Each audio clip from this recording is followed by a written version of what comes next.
camp and data feeding 24/7, breaking down every angle across the league. Every pick, every edge, every line that matters. SportsGrid. Your road to kickoff starts now.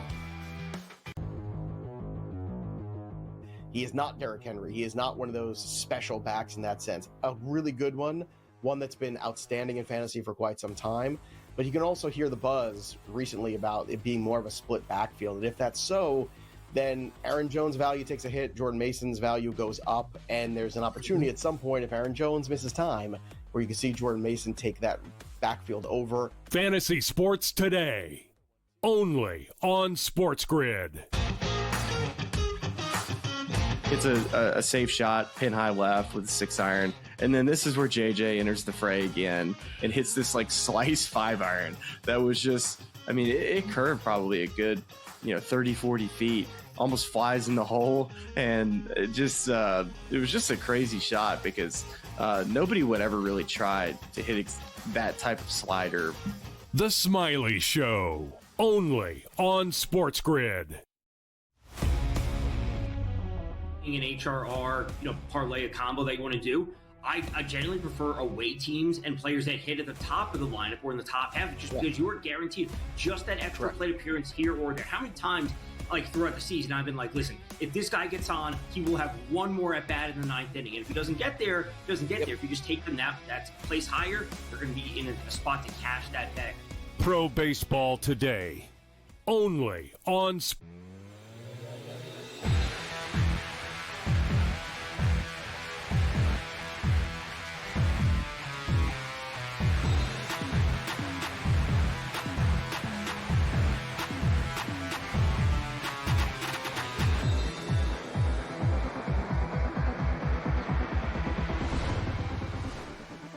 Let's roll. In-game live game day has begun. I am Gabriel Morency. You like college football? Good. So do I. We're talking college football on the SportsGrid radio and television networks. Shout out to all of our television affiliates, apps, platforms, everybody else in between.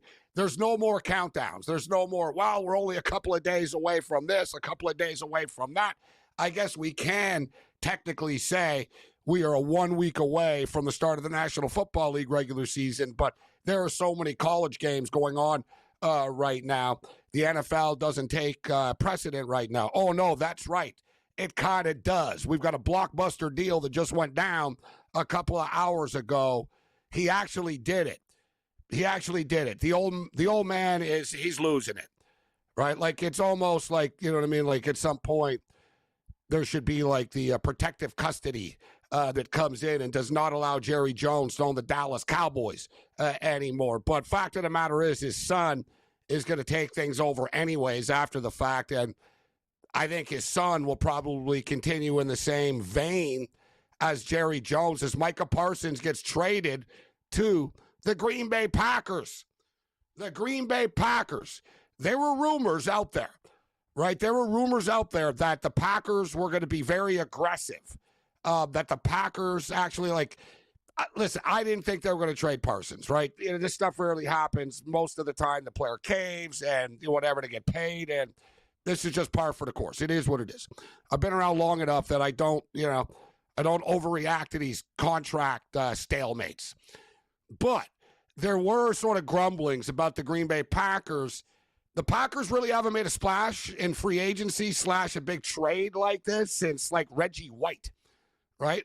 Like, the Packers are a very rich team. They don't like you to know it. We're community owned and whatever, guys. You guys make $400 million a year in profit, right? But you act like you're this little, this little sister of the poor thing.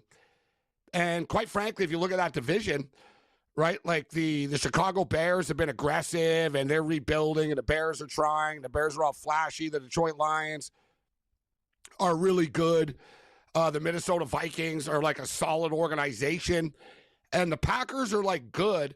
It's funny. We talked about the Packers earlier in the week on the podcast, and I said, to me, the Packers are turning into the NFC version of the Chargers, where it's they'll make the playoffs and they'll lose, and I've liked the Packers the last couple of years as far as their win totals are concerned because they were sort of undervalued. I do like Jordan Love. I think they improve their wide receiver position. They bring in Matthew Golden from Texas as well. Can he stay healthy? Is a big question mark. So, the Green Bay Packers, to me, coming into this year, if you think about it, it's like, you guys really didn't do anything to address any of your needs. Did you get any better? Can I buy into the Green Bay Packers this year? And I really couldn't.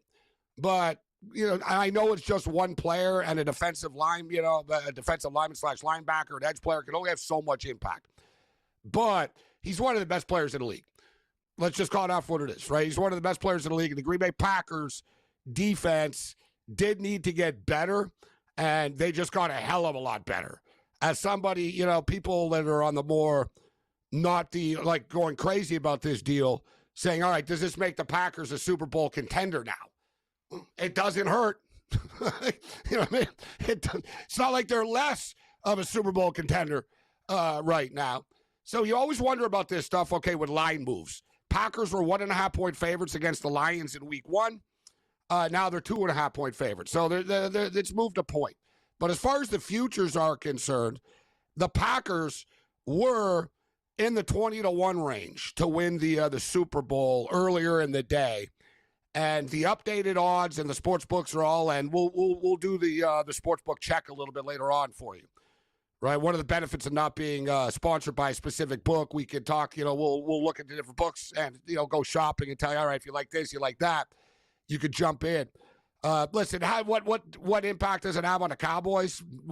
Not that much, to be honest. The Cowboys weren't winning the Super Bowl anyways, right? The Cowboys were like 50-1 to win the Super Bowl, 60-1 in that range. Now they're like 70-1, 80-1. And the Packers go from 20-1 to the 10-1 range, right? So we'll try to find what, if you like the Packers, what you think the best number is. But it doesn't hurt the Packers, put it that way.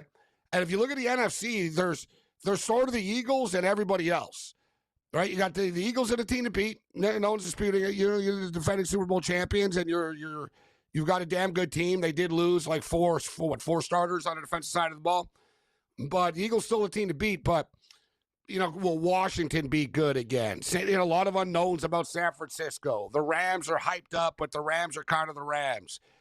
Like, there's an opening. There's a path there for the Packers. Hey, that NFC North is going to be a lot of fun. I'll tell you that much. You got Aiden Hutchinson and Micah Parsons in the same division now. So George Kurtz will join us a little bit later on. Wetzel's a scratch. Kurtz is in a little bit later on. And, it's a college football night tonight, and we can tell you, let's hit the grid. I was going to say, Kurtz isn't the biggest college football guy, but Kurt's a big Dallas Cowboy guy.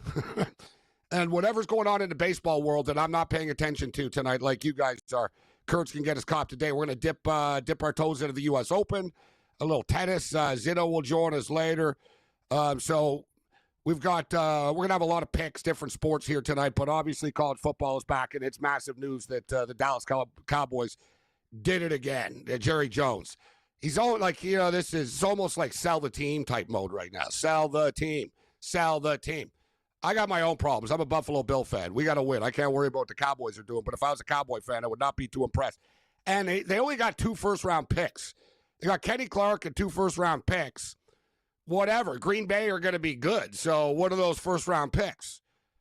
Oh, good for you. You go, and with the 26th pick of the draft. It's like, really? You're telling me, and like there wasn't a team in the AFC that would have given you more and you could have got them out of the conference? That's the way I'm looking at that. All right, so South Florida and Boise. This game's getting real right now for Boise State. As it's 17-7 for the South Florida Bulls. Boise State's offense just can't get going. Last year I thought their quarterback play was kind of mediocre. He's back again. All right, so you're back for another year. He's been around forever now. The wide receivers were supposed to be pretty good for Boise. Truth be told, they're really not getting open. I don't know. Is it a criticism so much of Boise, or is it that South Florida's defense is better than people are giving them credit for? But we got a 17-7 game right now. The South Florida Bulls lead 17-7, and we're late in the third quarter of play. There's not a hope in hell that the over is going to hit. And I slammed the 44.5 at the half. It's 38.5 right now. 17-7, South Florida We are on the South Florida Bulls plus the points, so that's a positive. We've hit a couple of props, but yeah, this is falling apart for Boise. And I thought Boise would win a close game. I thought Boise will win, but they're not going to win by 6. And normally you don't say that, right? Whoever wins normally covers the point spread, but this felt like just one of those. This is going to be a really close football game tonight, but so we took South Florida plus the points, even though I thought Boise would be good this year. They're struggling. They're not very good right now, but maybe South Florida are that good. So in-game total is 38.5. South Florida are laying 8.5 right now. We'll get you caught up to date with some of the potential upsets in the making here, and we got the big Nebraska-Cincinnati Bearcat game kicking off in less than an hour's time at Arrowhead Stadium. So we'll get into that football game, and there's been some live movement there as well. College football is back. Parsons on the Packers. Let's roll.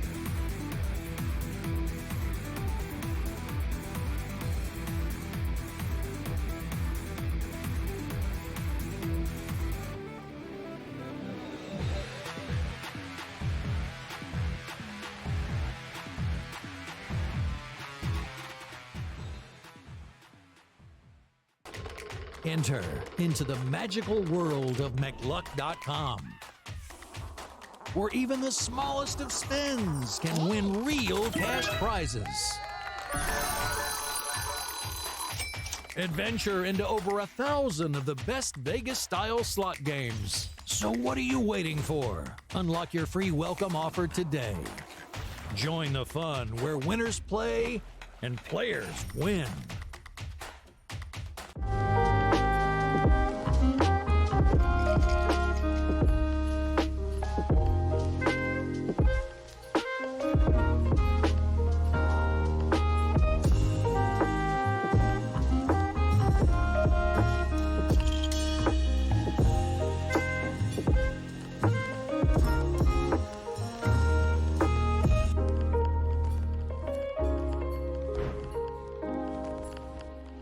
We're going to go through every single thing, and I've got a great team behind me that's going to help me get the job done. I want this to be the place that people come to. There is going to be an energy to game time decisions that you will feel night in and night out. We are going to hit every single one of those markets that you need to know about. We will have everything at our disposal, and we will use that to our advantage. There is not going to be a better place, I promise you, than Game Time Decisions. I'm Kevin Walsh. Tune in to Game Time Decisions weekdays on SportsGrid.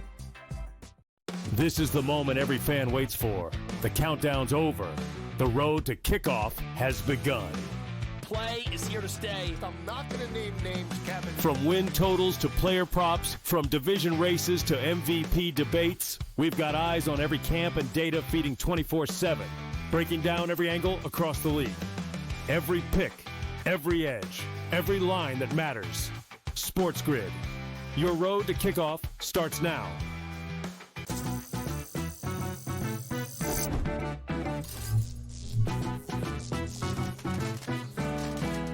Did you know sportsbooks tend to draw up tighter bet lines for events that get even more bettors, like championship games or major matchups? My tip, try betting on less popular sports. You might have a better shot at beating those odds. Now, go get lucky. See you in Las Vegas. Let's get lucky.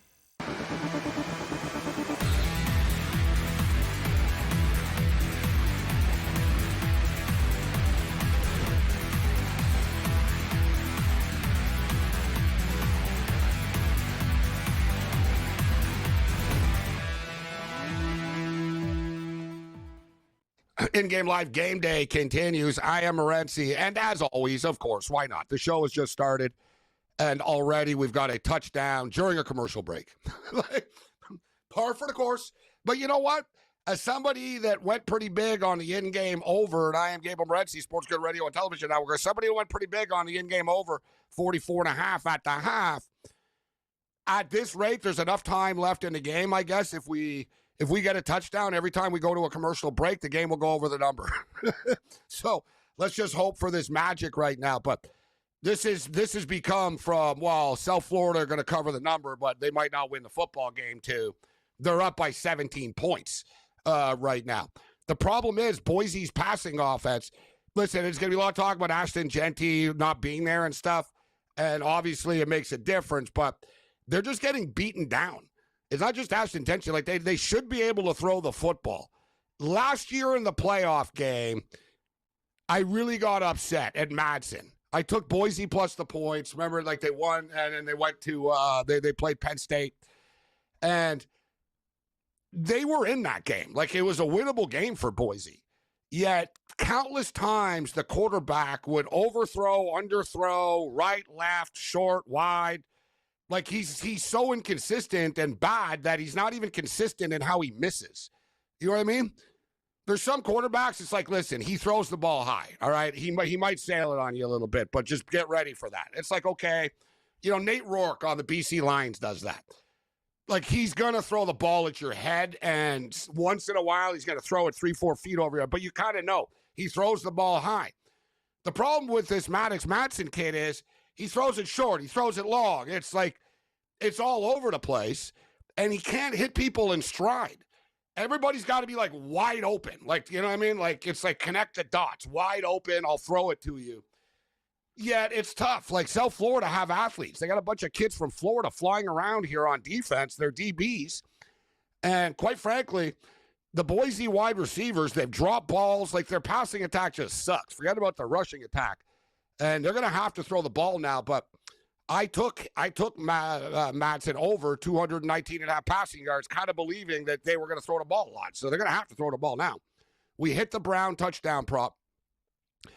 He scored 2 touchdowns. I got him over 52.5 rush yards. Lesson learned, man. Stupidest rule in sports betting. The fact that in college, like in the NFL, if your quarterback gets sacked, it doesn't count against your rush yard prop. It does in college football. And it's not like, oh, it's just a surprise. I've known this forever, and I stay away from it a lot because of it. I don't like it. It's like, you can't really predict. You can say, oh, I won't get sacked a lot. You can't really predict, too. And these college kids, they do dumb things, right? They'll backpedal and lose a ton of yards on the sacks, and that's what Brown did a couple of times early.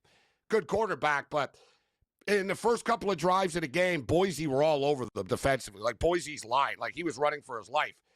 And the kid must have, I'm telling you, this guy must have ran for like 75, 100 yards tonight. He's at like 25 rush yards because of the stupid sacks. Dumb. But I knew the rules going in. We all know the rules going in.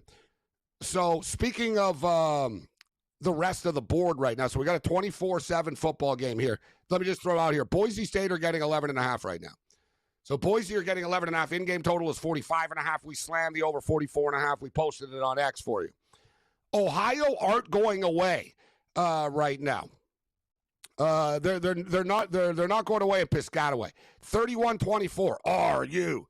Rutgers were laying 17. I got Rutgers at a bunch of money line parlays. I got a Rutgers season win total over 5.5. They better, they got to win this game. They should be fine. They've been up all night, but give credit to the Bobcats. They're punching back. They're clawing back. 31-24 right now, midway through the third quarter. In-game total at pretty high, 74.5.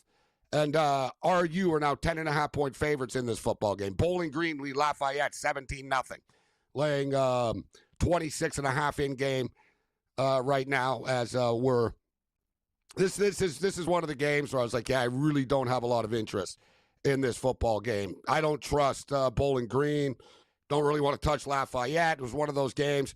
We're at the half. It's 17-0. For the Falcons right now. Bowling Green up 17-0, like 26.5, 40.5 is the number. East Carolina and NC State. NC State are up 17-7 in this football game. They are laying 16.5 right now. In-game total, 57.5. UCF, this is the frustrating one. UCF were like 20-point favorites in this game. And we have UCF in a moneyline parlay, which was a stupid, dare I say, almost Wetzel move. How did Wetzel's parlay do anyways with that tennis? Did any of them lose? I couldn't keep up. Like, he was rambling on with all these Russian names, this name and that name. Like, we got to check it. Someone let me know in the chat. It was minus 347. I like when I came on after, I said, yeah, I got a two-player tennis parlay for you. Minus 152. And it won. And they both won like two love. Boom, boom. It was over in like 45 minutes left. that was so fast with Paolini and Fernandez last night. I got off the air and I was like, yeah, what's up with the tennis parlay I have? And it was like, I already got paid. It's over. Right? It was like smash success. But we're all guilty of it. I put together, it was a 7-team college. I just basically went down game by game. And I was like, yeah, I don't trust that team enough to put them in the parlay, but I trust them enough. And UCF against Jacksonville State. Right? Like, I wasn't going to lay the points with UCF, but the Bounce House is literally, one of the coolest college football stadiums. That's what they call it, the Bounce House. They party hard. Like, they party hard in Florida, but they party harder. Like Central Florida is a big-time party school. Like, those games are really, like, big, big parties. And they draw a lot of people. There's more alum of Central Florida. It's easier to get in there than the other Florida schools, right? So they have the more alum than anyone. So there's a ton of them. So it's a tough place to play. Jacksonville State lost their coach, rebuilding their offense. The thing is, Central Florida have a ton of new players as well, but you're 20-point favorites. It's scoreless right now. We're into the second quarter, and this game is we're spinning our wheels right now in Orlando. We'll get into the Micah Parsons. We'll check in with the other stuff that's going on, a little baseball at Nebraska-Cincinnati breakdown. Wisconsin coming up at 9 o'clock as well. Let's roll.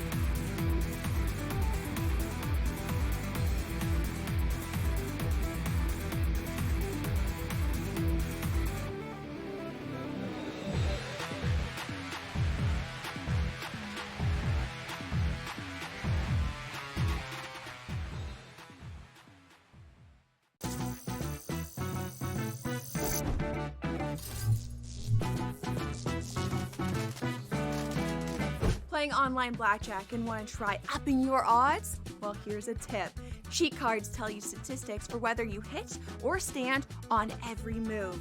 If you're into stats, this could be your ticket to winning. And it is totally legal. Now, go get lucky. See you in Las Vegas. Let's get lucky.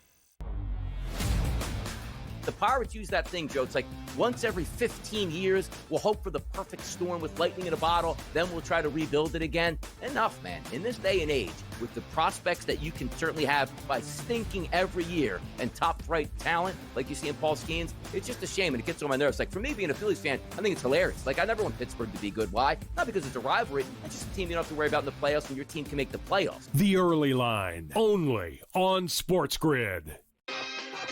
The NFL has ruined the concept of trade requests. It's not real. It's just a negotiating tactic. I'd appreciate reporters changing the language, because in the NBA, when a player requests a trade, they get dealt. In the NFL, nobody actually thinks it matters. If Jacoby Myers is going to buck that trend, and if Jacoby Myers is going to get traded, we'll see where he goes. Game time decisions, only on SportsGrid. Hopefully starting in 2027, where I think the schedule could just completely get blown up, which would be so exciting for the fans, the players. So there's interesting things that I've heard that that would be like one of the first things that could say that people are talking about, and that things could really get changed up a little bit. The Smiley Show, only on SportsGrid.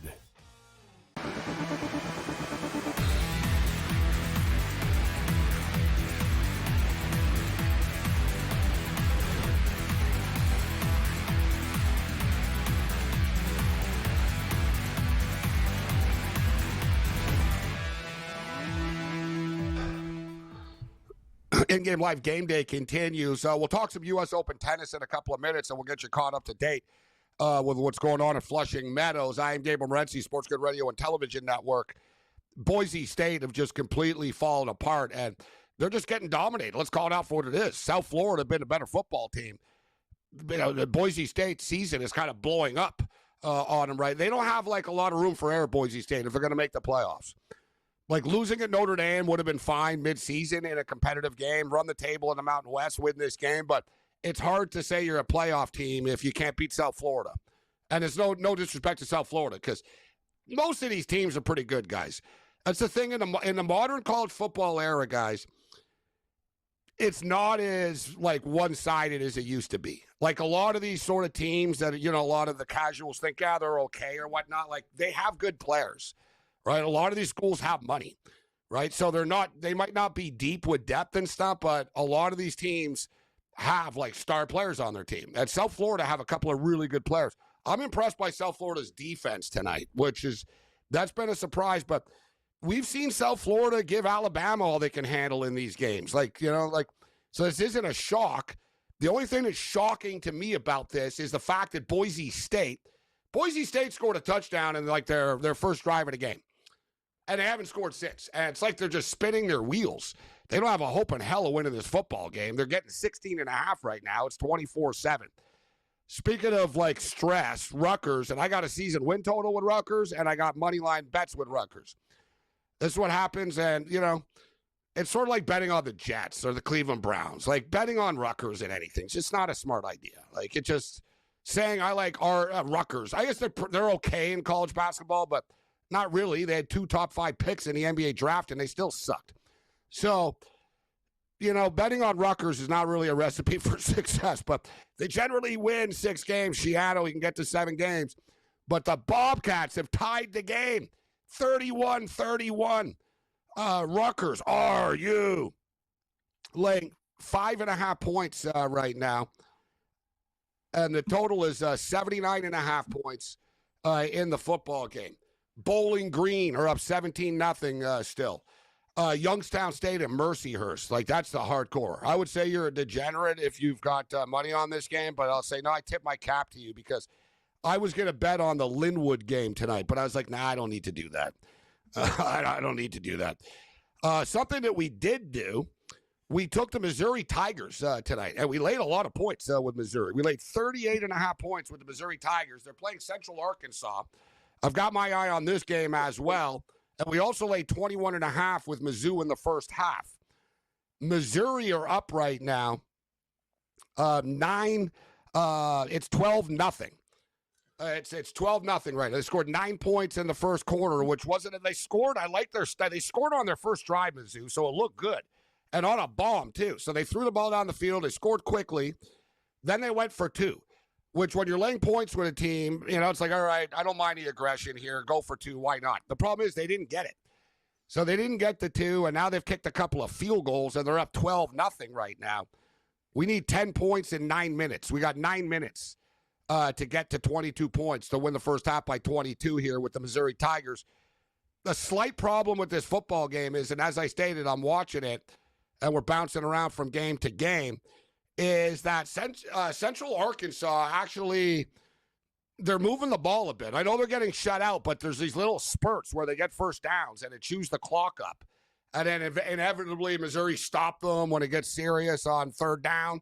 But Central Arkansas have done a good job of just chewing enough clock up. And we're going to need to pick up the pace here with Missouri a little bit. South Florida appears as though they're about to score another touchdown right now. This thing could be turning into a rout. Until it's in the end zone, though, you don't know. It's 3rd and 2 right now inside about the 6-yard line. They do get the first down, and they do get the touchdown. Touchdown, South Florida. Running with the Bulls in Tampa. And the Boise State Broncos are getting run over by the Bulls tonight. Cartavius Norton with the God, I love college football names. There's a kid, the wide receiver on South Florida. His name is Nimrod. You can't make it up. Nimrod. Like, it's just, like, can you imagine being the coach? Hey, Nimrod. I told you. I told you, to cut left. Now, hey, Nimrod, get over it. It's like Nimrod. I got to tell you, like, if my last name was Nimrod, I think I'd be changing it. The kicker of Boise State, his last name is Boomer. Colt Boomer. How can you not be a kicker or a quarterback with that name?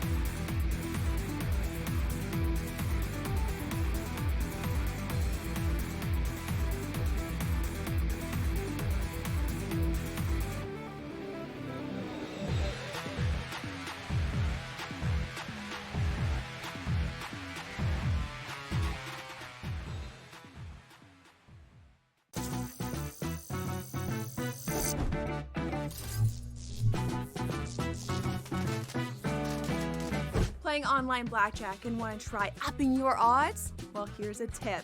Cheat cards tell you statistics for whether you hit or stand on every move.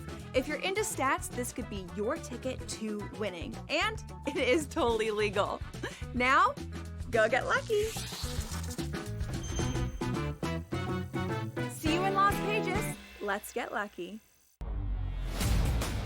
The Pirates use that thing, Joe. It's like once every 15 years, we'll hope for the perfect storm with lightning in a bottle, then we'll try to rebuild it again. Enough, man. In this day and age, with the prospects that you can certainly have by stinking every year and top-flight talent like you see in Paul Skeens, it's just a shame, and it gets on my nerves. Like, for me, being a Phillies fan, I think it's hilarious. Like, I never want Pittsburgh to be good. Why? Not because it's a rivalry. It's just a team you don't have to worry about in the playoffs, and your team can make the playoffs. The Early Line, only on SportsGrid. The NFL has ruined the concept of trade requests. It's not real. It's just a negotiating tactic. I'd appreciate reporters changing the language, because in the NBA, when a player requests a trade, they get dealt. In the NFL, nobody actually thinks it matters. If Jacoby Myers is going to buck that trend, and if Jacoby Myers is going to get traded, we'll see where he goes. Game time decisions, only on SportsGrid. Hopefully starting in 2027, where I think the schedule could just completely get blown up, which would be so exciting for the fans, the players. So there's interesting things that I've heard that that would be like one of the first things that could say that people are talking about, and that things could really get changed up a little bit. The Smiley Show, only on SportsGrid.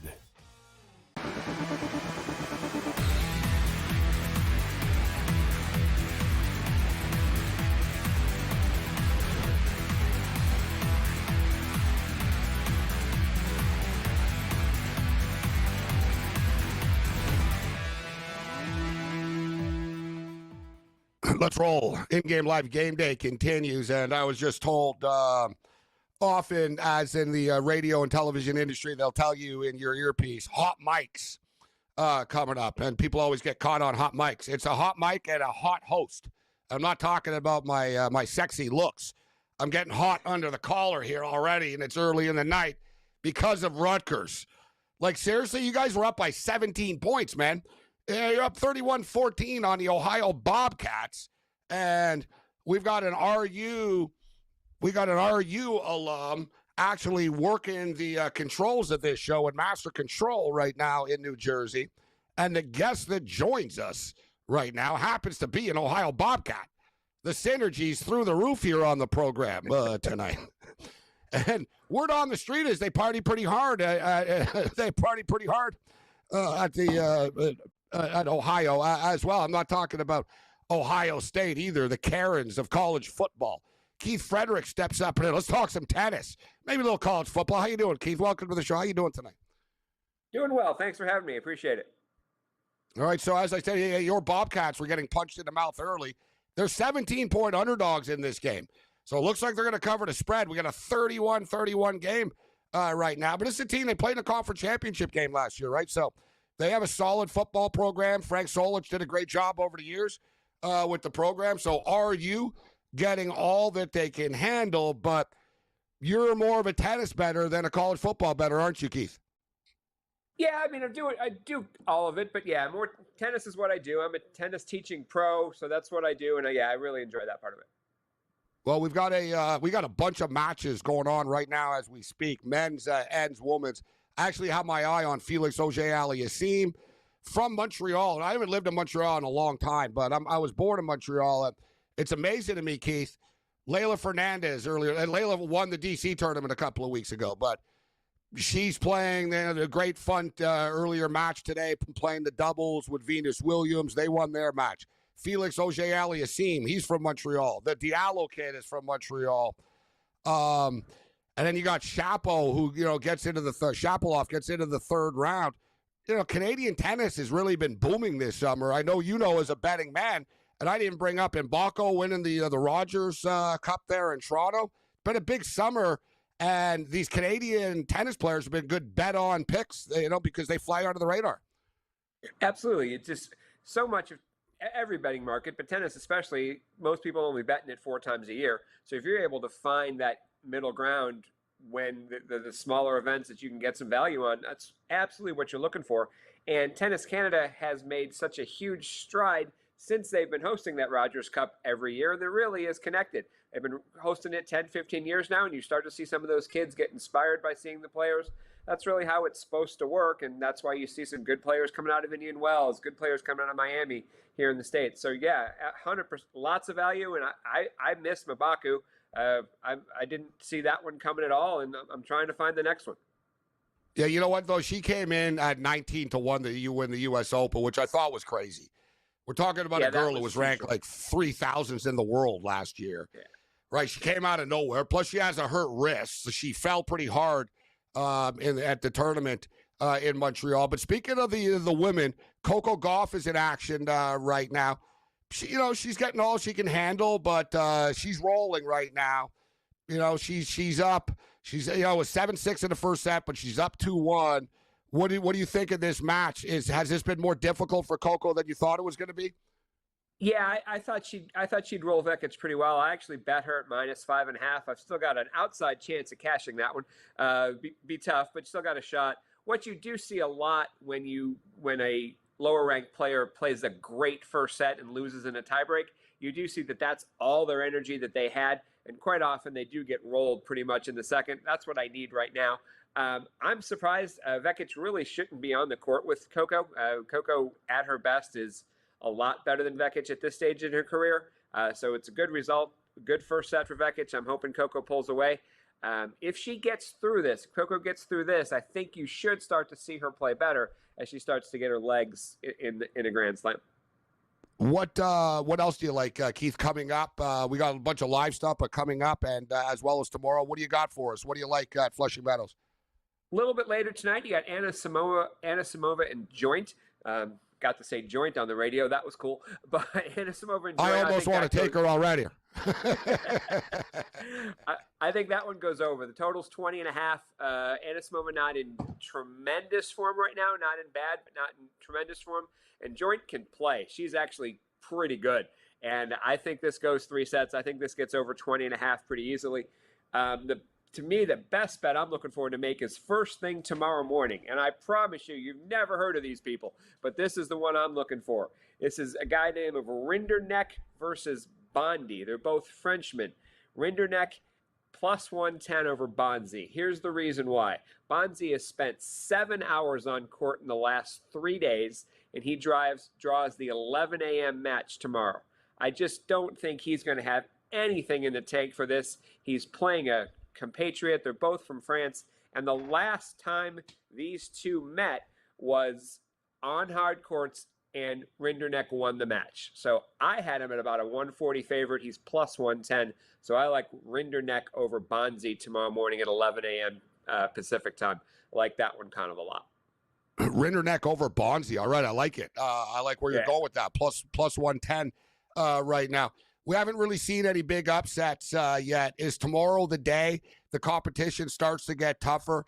Ben Shelton, man, anyone who watches tennis, every time you turn the TV on, Ben Shelton's on TV. Like, this guy's been going deep in tournaments. He's been playing some good tennis this summer. He's in action tomorrow. He's a -600 favorite. Taylor Fritz is a 20-1 favorite tomorrow. Alcaraz in action tomorrow. Djokovic. So there's a lot of the big names, and they're all big favorites. Do you think any of them is there a potential upset in the making tomorrow anywhere you see, Keith? Mannarino against Shelton. Mannarino's been playing great. Yeah. Sorry, my light just went off for some reason. I apologize for that. I'm trying to get it to turn back on. Mannarino against Shelton. I bet him at +5.5. He has won 4 of his last 5 matches. His only loss in that time period was to Sinner. So Mannarino's turned things around lately. He's got a huge serve just like Shelton does, and this could be a serve-off. I think this could be 7-6, 7-6, 6-7, 7-6 all the way through. So I think +5.5. Shelton probably gets through it. I'd be surprised if he didn't, but I think Mannarino +5.5 makes some sense tomorrow. We got about a minute here, Keith. What do you think about the futures market? If I had to ask you, who do you think wins on the men's side? Sinner's the favorite, actually, not Alcaraz. Sinner's minus 110 right now. Alcaraz plus 140.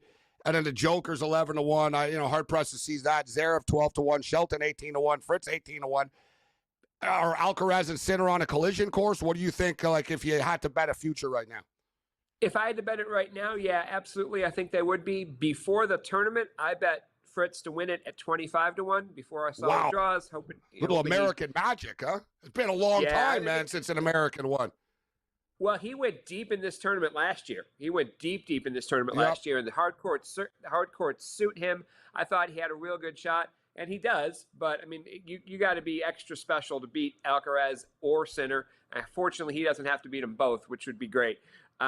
We'll have to see, but I think right now, aside from having the ugliest tennis outfit I may have ever seen, I think Alcaraz wins the tournament.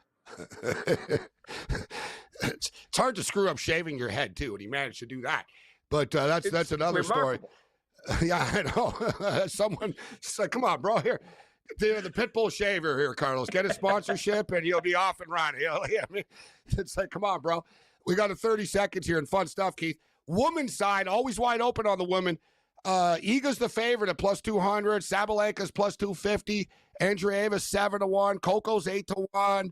What quickly on the women's side, if you had to pick a winner? Andreeva's not going to win it. I like Sabalenka at plus 250. Sabalenka, the dominant force in the women's side right now. Thanks, Keith. Absolutely. Thank you.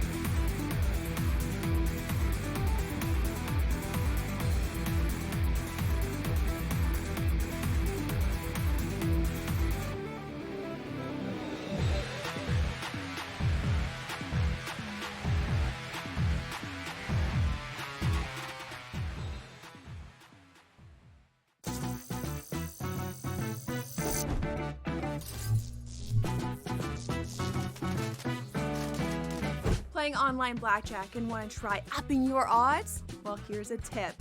Cheat cards tell you statistics for whether you hit or stand on every move. If you're into stats, this could be your ticket to winning. And it is totally legal. Now, go get lucky. See you in Las Vegas. Let's get lucky. The Pirates use that thing, Joe. It's like once every 15 years, we'll hope for the perfect storm with lightning in a bottle, then we'll try to rebuild it again. Enough, man. In this day and age, with the prospects that you can certainly have by stinking every year and top-flight talent like you see in Paul Skeens, it's just a shame, and it gets on my nerves. Like, for me, being a Phillies fan, I think it's hilarious. Like, I never want Pittsburgh to be good. Why? Not because it's a rivalry. It's just a team you don't have to worry about in the playoffs, and your team can make the playoffs. The Early Line, only on SportsGrid. The NFL has ruined the concept of trade requests. It's not real. It's just a negotiating tactic. I'd appreciate reporters changing the language, because in the NBA, when a player requests a trade, they get dealt. In the NFL, nobody actually thinks it matters. If Jacoby Myers is going to buck that trend, and if Jacoby Myers is going to get traded, we'll see where he goes. Game time decisions, only on SportsGrid. Hopefully starting in 2027, where I think the schedule could just completely get blown up, which would be so exciting for the fans, the players. So there's interesting things that I've heard that that would be like one of the first things that could say that people are talking about, and that things could really get changed up a little bit. The Smiley Show, only on SportsGrid.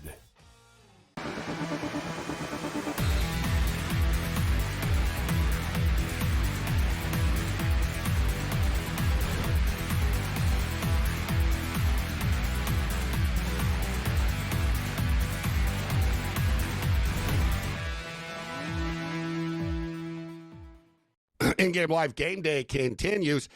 Listen, I like where he was going. It's almost like horse racing, right? Like you always got to bet on the horse if it's like your name or your namesake or something. Close enough. So when I heard him say joint, I like what he said. He goes, joint is good too. She can play. But I like where he's going with the total here. I like, you guys know I like to bet tennis totals. So this is coming up actually in about half an, tennis, whatever. It's scheduled for 9 o'clock Eastern. It'll probably start about 9:30, but it's scheduled for 9:30. So and Anisimova and Maya Joint. The total, he said 20.5. Damn, we're getting 21.5 here right now. So I got a 21.5 for this. Thing with that is it doesn't need to go 3 sets, right? We can win. You give us a 7-5 and a 6-4, that's 22. We can get to 22. Like, so that's sort of my cutoff there where I know I'm like, all right, you can win and over without having to go 3 sets if you bet a woman's side. We'll bring George Kurtz in a second here, but quick update with the college football. The game's all but done. South Florida are pounding Boise State is 31-7. I need another touchdown and a converted. I need a touchdown extra point. I got over 44.5, so we're at 38. I need 7 points. There's 9 minutes left in the football game. Rutgers getting all that they can handle from the Ohio Bobcats. And Rutgers were 17.5 point favorites in this game. They're up by 3 right now, 34-31. 10 minutes remaining in the fourth quarter. 74.5 is the total. They're minus 3.5 right now. Bowling Green up 20-0 on Lafayette. Delaware up 14-3 on Delaware State in the D-Gen special. NC State up 17-7 right now in East Carolina. They're laying 16.5 total, 51.5.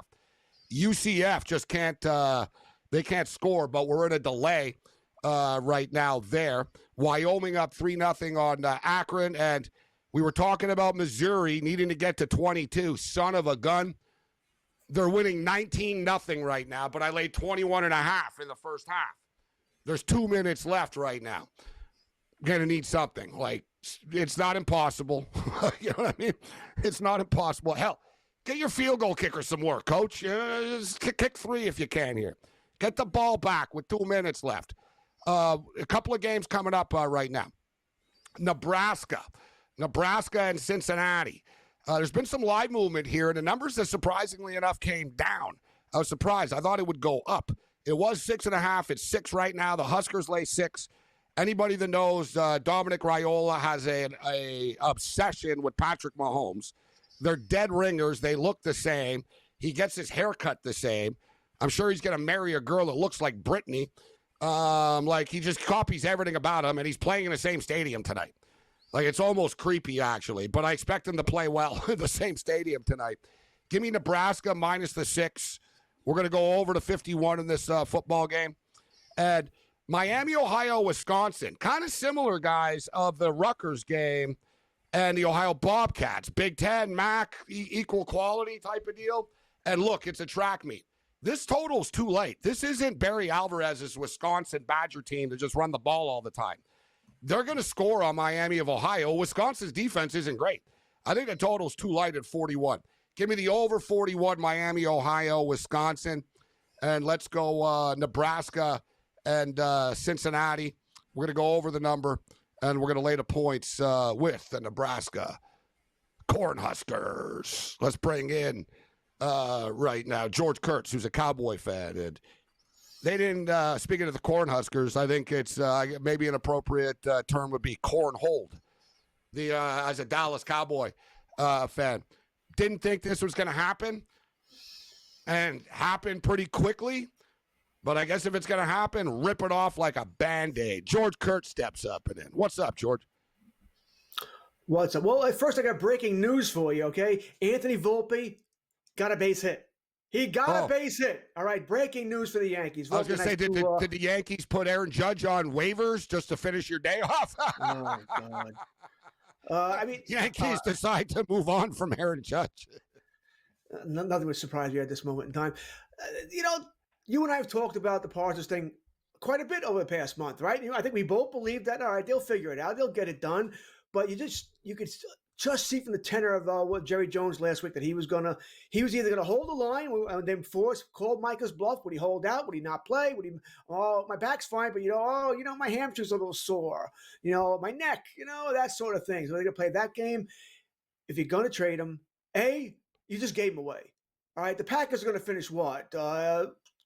Top 4, top 8 in the league. You're going to get anywhere from the 23rd to the 28th pick type deal. Exactly. I mockingly said earlier, and with the 26th pick of the NFL draft, the Dallas Cowboys select, right? That's what you get. 2 first-rounders, they're useless almost. You know what I mean? It's like, what? So You take those 2 first-rounders, you put them together, and you're not getting the player that you just had with Micah Parsons. No, probably not even close. Probably not even close. I mean, if they were a rebuilding team, I could sort of understand this. All right, they're not going anywhere anyway. But this team is not a rebuilding team. They're sort of built to win now. And not that they could let me win. ask Don't get me wrong. No, you're right. They're not built for the future, but they don't try to win now. And we saw it. I'm sure you saw my retweet. I don't need to tell you. Only the New England Patriots have more cap space than the Dallas Cowboys. Think about that, guys. For all of Jerry Jones's boasting and his helicopters and his yachts and all of his money, they're the second cheapest team in the league. They don't, and the Patriots have an excuse. No one wants to play there. They're rebuilding. The weather sucks. Whatever. Like it's right. It's a different scenario. Like Dallas, it's just an embarrassment. But let me ask you, Kurtz, because this happened so fast, we didn't give a chance as Bill fans to even speculate about this. Because it's like, all right, if he's really available, like let's make an offer. How is that the best offer? I was thinking 4 first-rounders, just off the top of my head. I was thinking, if we're the Bills, what do we give them? 4?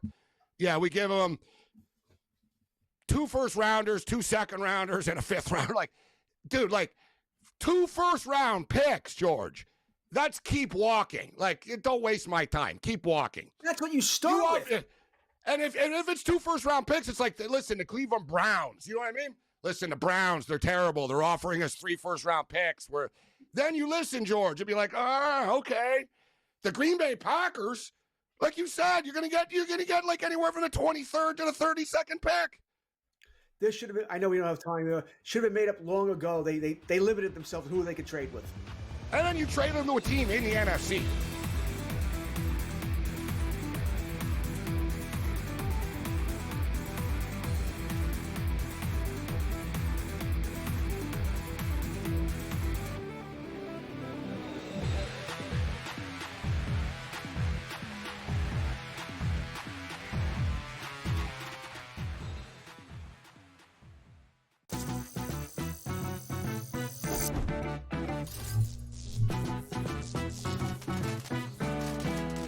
Playing online blackjack and want to try upping your odds? Well, here's a tip. Cheat cards tell you statistics for whether you hit or stand on every move. If you're into stats, this could be your ticket to winning. And it is totally legal. Now, go get lucky. See you in Las Vegas. Let's get lucky. The Pirates use that thing, Joe. It's like once every 15 years, we'll hope for the perfect storm with lightning in a bottle, then we'll try to rebuild it again. Enough, man. In this day and age, with the prospects that you can certainly have by stinking every year and top-flight talent like you see in Paul Skeens, it's just a shame, and it gets on my nerves. Like, for me, being a Phillies fan, I think it's hilarious. Like, I never want Pittsburgh to be good. Why? Not because it's a rivalry. It's just a team you don't have to worry about in the playoffs, and your team can make the playoffs. The Early Line, only on SportsGrid. The NFL has ruined the concept of trade requests. It's not real. It's just a negotiating tactic. I'd appreciate reporters changing the language, because in the NBA, when a player requests a trade, they get dealt. In the NFL, nobody actually thinks it matters. If Jacoby Myers is going to buck that trend, and if Jacoby Myers is going to get traded, we'll see where he goes. Game time decisions, only on SportsGrid. Hopefully starting in 2027, where I think the schedule could just completely get blown up, which would be so exciting for the fans, the players. So there's interesting things that I've heard that that would be like one of the first things that could say that people are talking about, and that things could really get changed up a little bit. The Smiley Show, only on SportsGrid.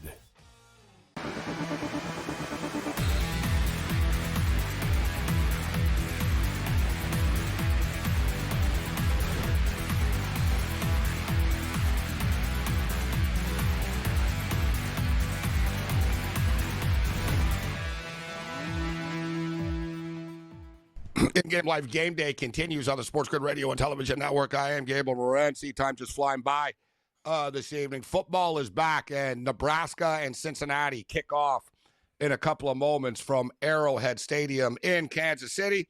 And as we stated, we all know this Raiola kid is like completely obsessed, right, with Patrick Mahomes. So it's funny that he's playing in the same stadium as he is. So, yeah, this game's coming up in a couple of minutes.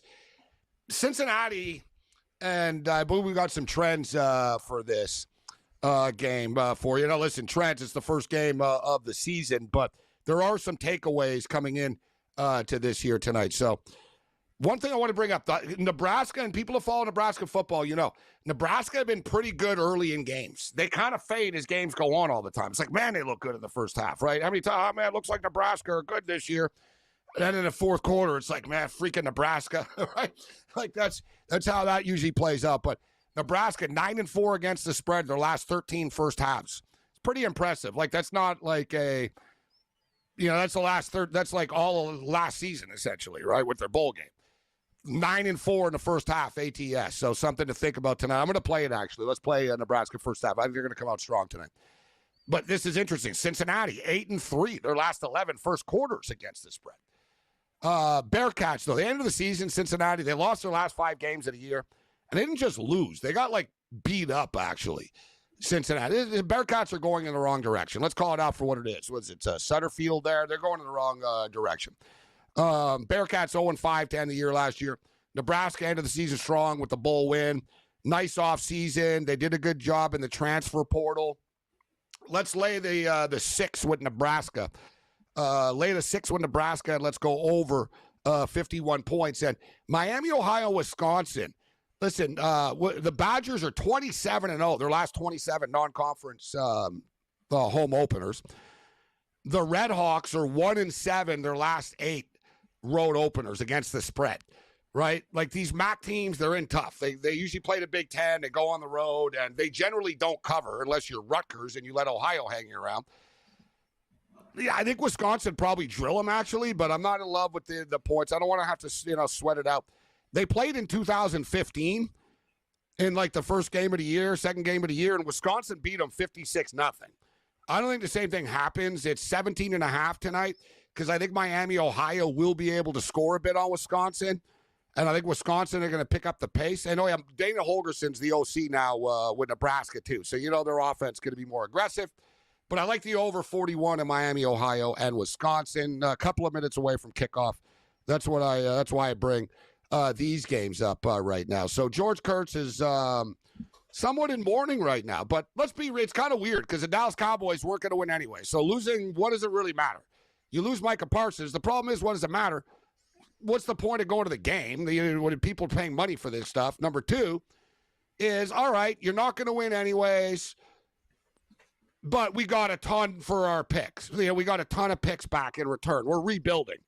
The Cowboys are neither. So a frustrating operation that Jerry Jones, dare I say, he's conning people. But that seems to be the theme of today's society. People falling for rich con men. So Jerry Jones is like, all right, waving a magic wand. I'm Jerry Jones. I have a Netflix special, but my football team sucks. And I said to George Kurtz earlier in the day online, I said, but, at least you got your Yankees still. They're hitting a lot of home runs, George. But the New York Yankee game is starting to cause you a little bit of stress against the White Sox as the Yankees have blown a 4-0 lead, Kurtz. 4-4 right now. Yeah, that's happened before the coming on with you. I'm watching Miguel Vargas, grand slam, great. Yankees blow a 4-0 lead here. So it's just one of those days here. For my fandom, all right, the Cowboys are toast. Yankees, we know, I think they'll make the playoffs, but that's about as far as they'll go here. And then, of course, the Islanders, they're at the top 10 draft pick next year. That's what I have to look forward to with next year's drafts in the NHL and NFL, see what can happen there. As for the Cowboys, what doesn't make sense is, remember, Jerry Jones traded a 4th-round pick last year for Jonathan Mingo, traded a 4th-round pick in next year's draft for George Pickens. He's telling you he wants to go for it, and then you trade away one of the best defensive players in the NFL for future picks that probably aren't going to help you all that much. I guess the joke would be, hey, you signed Kenny Clark. Maybe you'll be able to stop the run for a change. Yeah, remember when he said we're all in? What is it? Evidently, I don't know. Jerry Jones evidently doesn't know the meaning of what all in means. I want to play poker with him. He's a little confused. Teams in the NFC East got to do like the Eagles do. You sign players. You don't give them to other teams.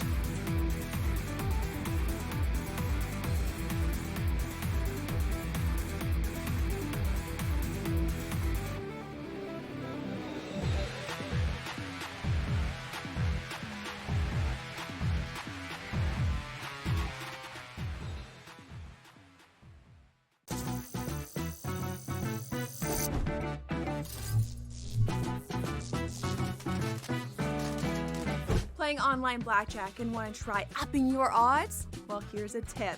Cheat cards tell you statistics for whether you hit or stand on every move. If you're into stats, this could be your ticket to winning. And it is totally legal. Now, go get lucky. See you in Las Vegas. Let's get lucky.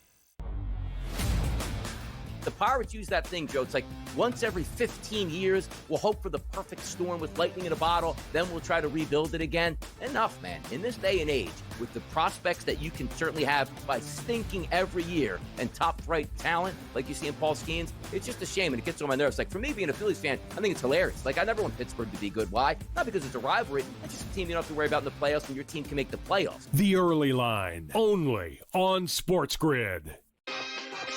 The NFL has ruined the concept of trade requests. It's not real. It's just a negotiating tactic. I'd appreciate reporters changing the language, because in the NBA, when a player requests a trade, they get dealt. In the NFL, nobody actually thinks it matters.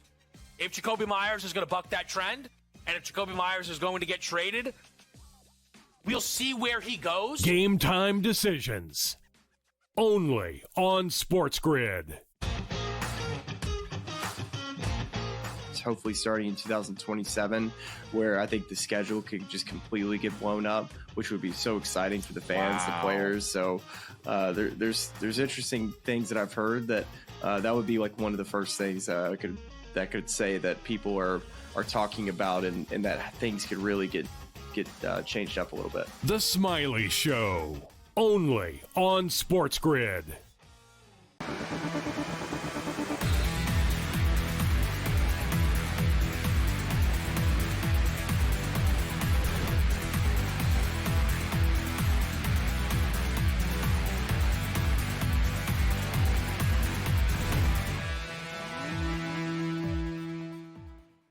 Oh, it's a real heartbreaker, Pat Benatar style here. Man, I got over 44.5. I just, it's 34-7 right now. Impulse, we bet pretty big at the half. We hammered it. Doesn't look like, I need Boise State. They got 2 minutes, Boise State. But they're down 34-7. They're trying to score, but they're inept. And the problem is they're frustrated. So they're not just inept, they're frustrated. I think they took Madsen out of the quarterback Madsen out now. It looks like there's a new kid in here. Is this a new kid? I think it's a new kid in here. But you know what? We did hit some props here. It softens the blow of this football game. Yeah, they cut forth in here now at quarterback. He just completed a nice pass down the field. Come on, give me a backdoor. They won't kick a field goal down 34-7. So we're going to need, it's going to have to be a touchdown. All right, George Kurtz with us. Sean Higgs going to step up and in. We got Mark Zinno kicking it with us as well tonight. Rutgers, RU up 34-31 right now. Nebraska and Cincinnati getting ready for kickoff at Arrowhead Stadium. We got Wisconsin and Miami of Ohio getting ready for kickoff right now. I like the over 41 in that game. I like the over 51 in the Nebraska game. And I think Nebraska are going to cover the 6.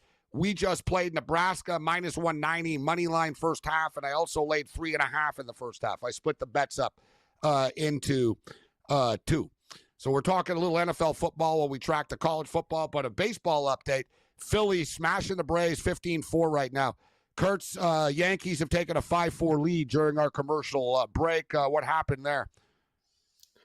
Judge at a ground ball with third base, and we bad throw to first base. Got the first baseman crushed. Ball got by him, and Rice was able to score up from first. Bellinger then hit a double, and the Yankees with their great baseball acumen, base running acumen, have runners on second, third, nobody out. Ground ball right to the second baseman, and Bellinger takes off for third, so they get him in a run down here. So runners on first and third. I mean, it's just bad baseball. The ball's in front of you. It's right there. How do you not know where the second baseman is? How do you not know? The Yankees do these things over and over again. So he got caught in a run down. Of course, the Yankees are based here. Runners on first and third, 1 out for the Yankees. I believe Jazz is up here. 5-4, top of the 5th inning here. Yeah, but George, the American League is just so average and mediocre.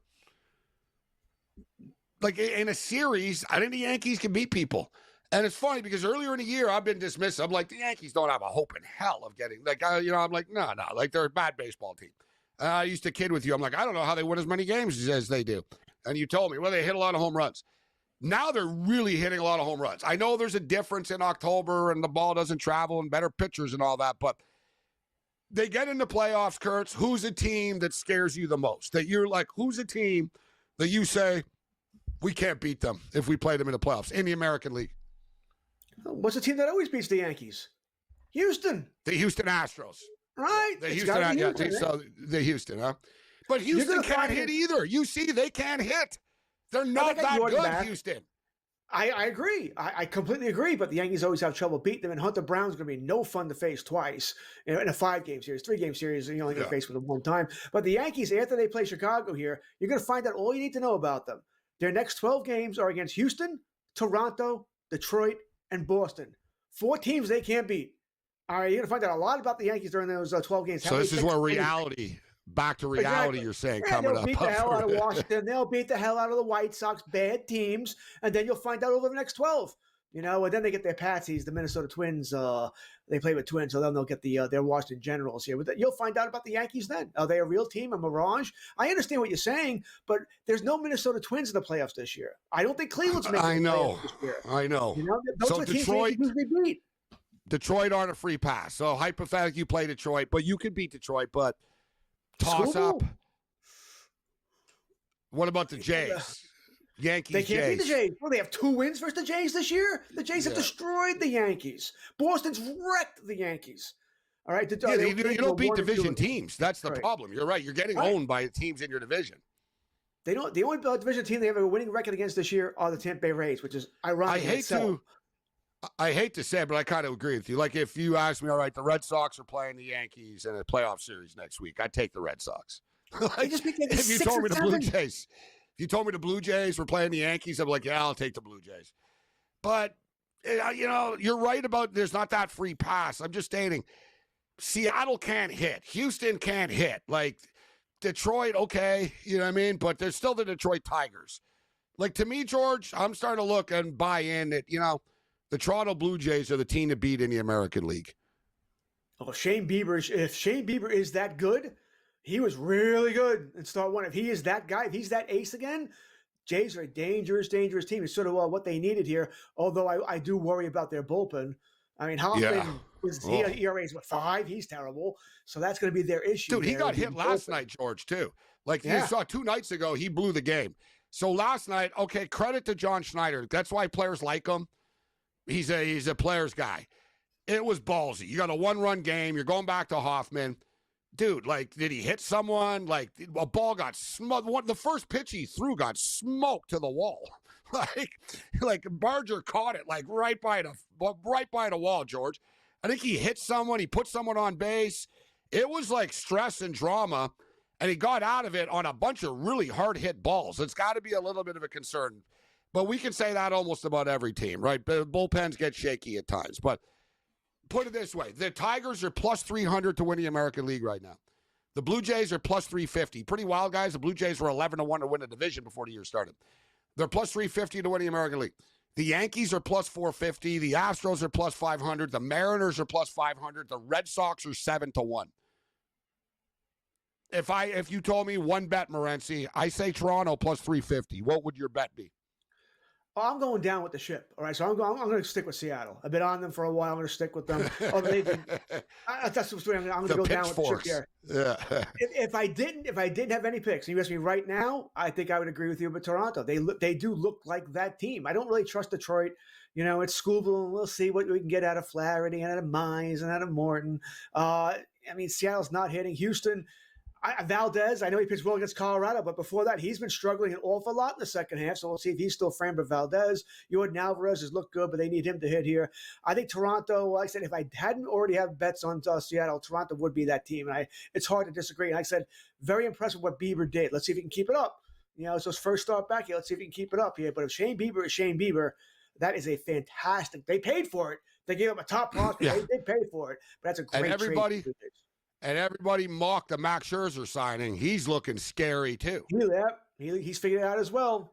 Dude, he pitched into the 7th inning the other night. Like, it was 6th, 7th inning. Like, he was still in the – it's not like, oh, he's going to fall down. Like, he's Max Scherzer suddenly right now. Like, it's coming together for them. And American League – Santander back. Yeah, they'll get Santander back as well. National League Dodgers are plus 180. It's sort of been up and down for the Dodgers a bit. More up. I mean, they're just not going to win 110 games. To me, they're still the team to beat in baseball, George. Like, I don't care if they have a bad couple of weeks in the regular season. They're still the team to beat. They're plus 180. Bruku plus 375. Phillies plus 425. San Diego plus 550. Cubs plus 700. Mets plus 800. National League, 30 seconds or so. Who do you think, George? Dodgers? And if not the Dodgers, who? I don't trust any of them. I'll take the Dodgers because they're the pedigree team here, but that bullpen scares the life out of me. After the Dodgers, though, I would have said Phillies, but you lost Zach Wheeler. That's too big a loss. I don't think they get past that. Dodgers, but I don't I'll feel say great about San them either. Diego. If not LA, I'll say San Diego out of the National League. Pitching. Now they don't have the starting pitching. I can't see it. They can hit, though. George sees the flaws in everything. Thanks, George.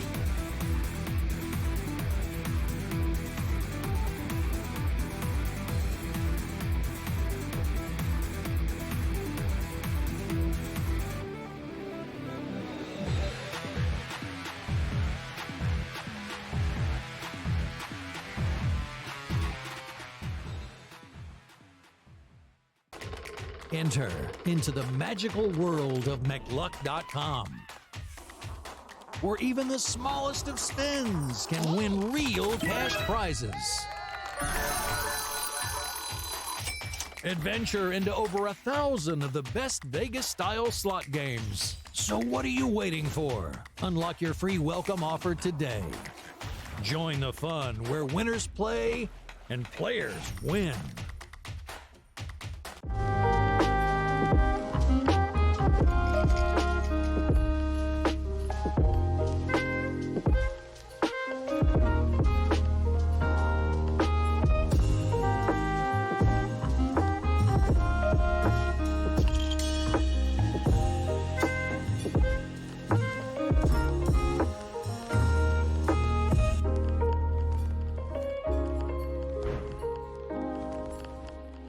We're going to go through every single thing, and I've got a great team behind me that's going to help me get the job done. I want this to be the place that people come to. There is going to be an energy to game time decisions that you will feel night in and night out. We are going to hit every single one of those markets that you need to know about. We will have everything at our disposal, and we will use that to our advantage. There is not going to be a better place, I promise you, than Game Time Decisions. I'm Kevin Walsh. Tune in to Game Time Decisions weekdays on SportsGrid. This is the moment every fan waits for. The countdown's over. The road to kickoff has begun. Play is here to stay. I'm not going to name names, Kevin. From win totals to player props, from division races to MVP debates, we've got eyes on every camp and data feeding 24/7, breaking down every angle across the league. Every pick, every edge, every line that matters. SportsGrid. Your road to kickoff starts now.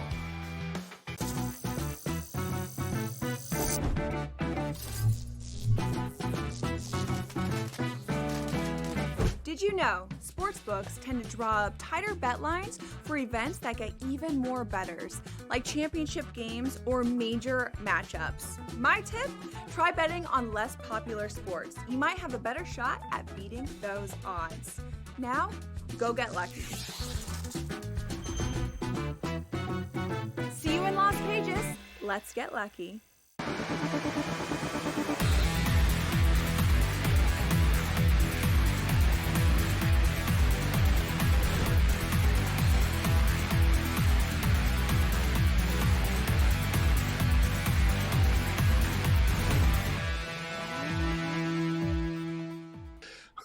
College football is back because I'm getting mad already.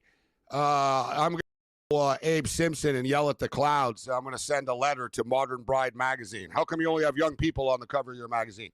But I don't like these uniforms, man. Like of Cincinnati and Nebraska. It's too much red. Like, seriously. Like, the game started. I'm like, whoa. This is just like, it looks like a Nebraska inter-squad, like, practice, like the spring game.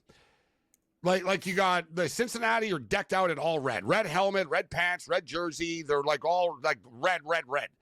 And Nebraska, like, Nebraska are wearing red pants and they got their white helmet, but they got it's white and red, their helmet, and they got their white jerseys with red. It's too much red. And Nebraska, you have alternate jerseys. Like, I don't understand. I don't know, though, if there's a rule in college where they don't, I know they don't let you wear certain colors. So maybe they didn't let Nebraska wear black, but they do have different color helmets because and I'm not kidding either. It'd be annoying. It's annoying for players on the field too, and everybody looks the same and stuff. Like you got your head down, all you see is red this, red that. Like, it's the first thing I thought. I was like, who decided this? Shit, for shame. But nevertheless, Cincinnati got the ball first, and they are punting. South Florida beats Boise. Final score 34-7. The game is over. Rutgers survived 34-31, barely. We were talking about what the hell is going on with Central Florida, and they can't score. They can't score because they're not playing. They're in a weather delay there right now. That's why it's still scoreless. So if you have the under, Sean Higgs steps up and in with us right now. Sean, football is back. Let the stress begin. Yeah, I mean, I'm on the under here with that Central Florida. You mentioned the uniforms. Maybe because it's an away neutral game, maybe they said let's wear. I mean, but you think there'd be some kind of communication of what color uniforms we're wearing today? Even if you're the coaches, you just say, yeah, listen, let's sort of like going to the prom and wearing the same suit as like you're someone in your class. Like, figure it out. You know what I mean? Like the two coaches should be like, oh, you're wearing red pants? Oh, so are we. So yeah. We'll wear our all white. Yeah, we'll go with black today, whatever. All right, good to talk to you. You know, like it's just such a jumble when you look at it originally. But nevertheless, forget about what they're wearing. I think Nebraska are going to cover the point spread here. Nebraska have been good starters in games. 9-4, Sean, against the spread in the first half last year in their 13 football games. They usually have problems as the game goes on, so they get the stop right now. I'm expecting Nebraska to go down the field and score, actually, right now. I'm on the Huskers minus the points, and I might live to regret the 51 to the over because these college games are kind of going under. The offenses have been sloppy so far to start the year. But what do you think about this football game? Who are you on? Well, me, Gabe. I got in a little early. I'm on over 53.5 on this game, so I'm bad numbering up here today. I had Boise at 8, and then I saw everybody buy down on it. I'm like, oh boy, I'm in trouble here. But I like the over. I thought, you know what, we got, you mentioned what. Dana Holgerson's back over there, right? He's a Big 12 guy. Improved offense since he got their quarterback back. Hot seat for the coach. You think they'd come in and score some points? Listen, first drive. We'll see what happens. I need points with you, so I'm pulling on the over in this one here. I got the under in that UCF at 56.5, and I got Wisconsin under 41.5. So we'll see how we do. Oh, you got the under in the Wisconsin game. Well, that's the one I disagree. I went over in that one, but let me give people an update. We got some good news. The Missouri Tigers laying 21.5 in the first half. Sean, they were winning 19-0 with like a minute and a half left, and I stayed positive. I said, they could still create something here with a minute and a half and end strong. They do. 26-0 Missouri at the half right now. Well, so I laid 21.5 in the first half with Missouri. Hello, it says here 15 plays, 99 yards for you. They went 99 yards in 3 minutes. Unbelievable, huh? They went the length of the field.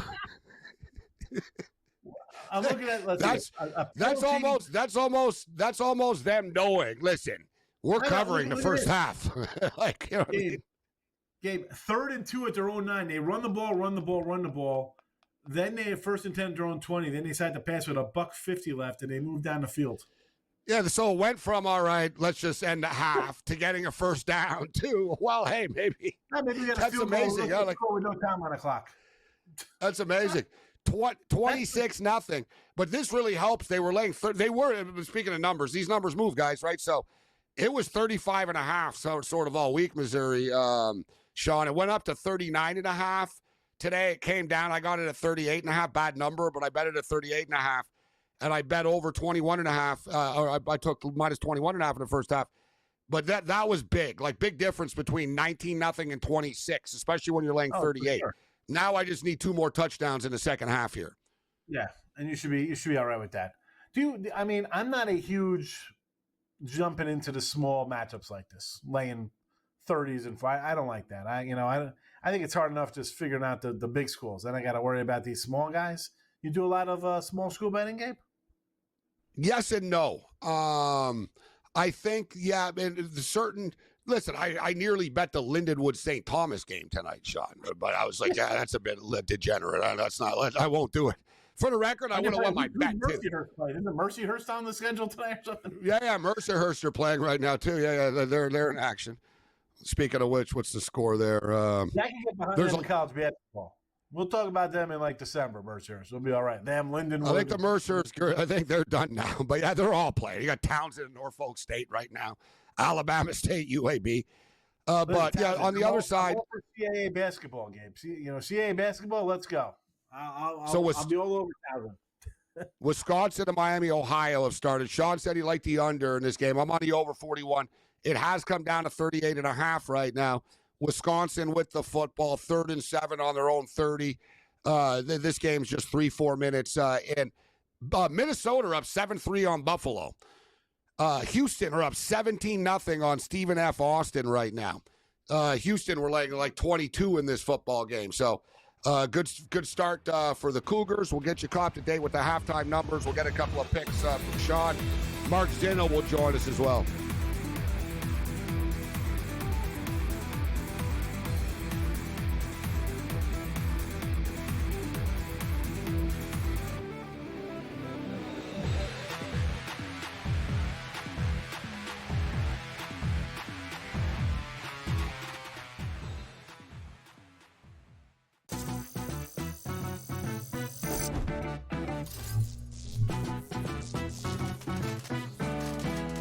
Playing online blackjack and want to try upping your odds? Well, here's a tip. Cheat cards tell you statistics for whether you hit or stand on every move. If you're into stats, this could be your ticket to winning. And it is totally legal. Now, go get lucky. See you in Las Vegas. Let's get lucky. The Pirates use that thing, Joe. It's like once every 15 years, we'll hope for the perfect storm with lightning in a bottle, then we'll try to rebuild it again. Enough, man. In this day and age, with the prospects that you can certainly have by stinking every year and top-flight talent like you see in Paul Skeens, it's just a shame, and it gets on my nerves. Like, for me, being a Phillies fan, I think it's hilarious. Like, I never want Pittsburgh to be good. Why? Not because it's a rivalry. It's just a team you don't have to worry about in the playoffs, and your team can make the playoffs. The Early Line, only on SportsGrid. The NFL has ruined the concept of trade requests. It's not real. It's just a negotiating tactic. I'd appreciate reporters changing the language, because in the NBA, when a player requests a trade, they get dealt. In the NFL, nobody actually thinks it matters. If Jacoby Myers is going to buck that trend, and if Jacoby Myers is going to get traded, we'll see where he goes. Game time decisions, only on SportsGrid.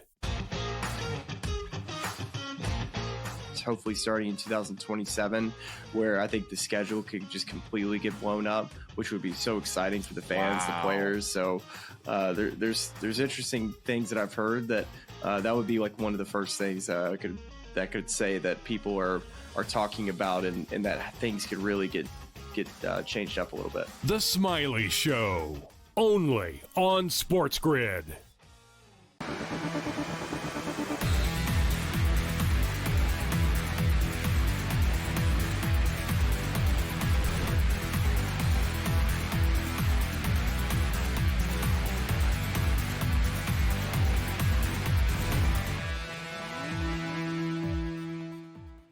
Well, Cincinnati and Nebraska have started with a couple of punts to this football game.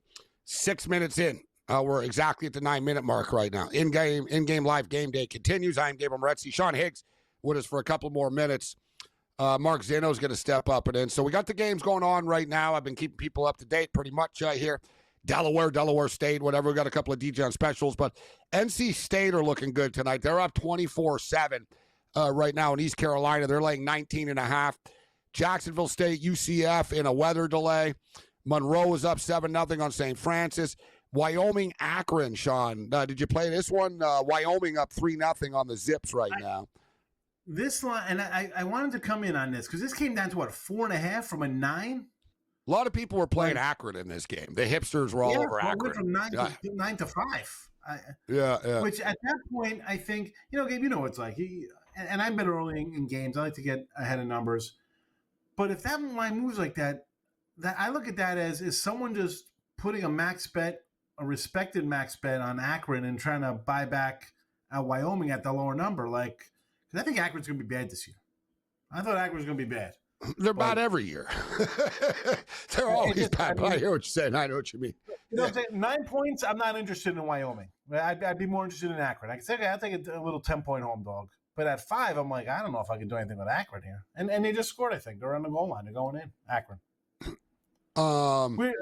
Again, I see those games. You just got to walk away from them. That's too big. That's like a preseason move, 5 points. Between, small school like that, Wyoming, Akron, I don't want to, that's... And the moves also, but the moves aren't always right. Look at last week, like the UNLV game. It was 23.5, 24, Sean. It closed at 31.5. They won the game by 7. Right? Oh, sharp moves.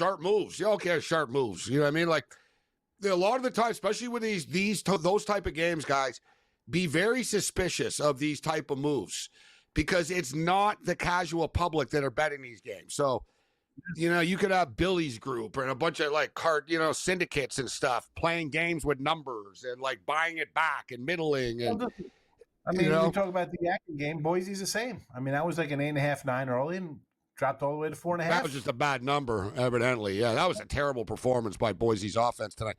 There's another game kicking off later. Speaking of sort of the D-Gen ones, Stony Brook, Sean, get 19.5 against San Diego State.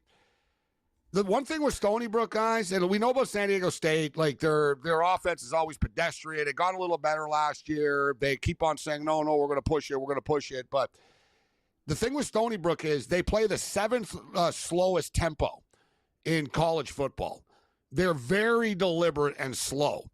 Like, this is what they do against everyone. Like, the Stony Brook are going to, like, stand there and, like, they snap the ball at 1, like, every time. Sean, you know what I mean? They're aware. Like, yeah, we're going to shorten the game. I'm tempted.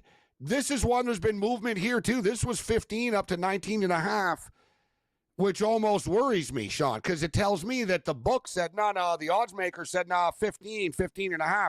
And I think it's Johnny come public that are like, oh, San Diego State should smoke Stony Brook. Any thoughts on that one? Well, I mean, listen, you got the Seawolves are coming from the East Coast. You're all the way out on the other side of the planet over here. I mean, it's a terrible travel spot. Line moves 5 points. It's a little guy. Long Island to San Diego. It's 3,000 miles. This isn't even like them playing like a Big East school in basketball or something. Where you'd be like, oh, it's pumped up. We're playing like a Big Brother type game. And what is this? How much are you getting paid for this loss? What are they getting paid? Probably about $750K in that range. Again with the line moves here, Gabe. 15 to what? 19.5. That's what I'm saying. There's no value. Like the values with Stony Brook if you got the balls. Was a 4-point line move too as well. I mean, again, what am I going to tell you? To take a 20-point favorite? Okay, I mean, I guess I would rather say take Stony Brook on the money line. You want to go full degenerate? Put $100 on them on the money line tonight. I'm not getting enough. Get yourself limited the rest of the football season at one of the legal books after you pull something like that and they come in.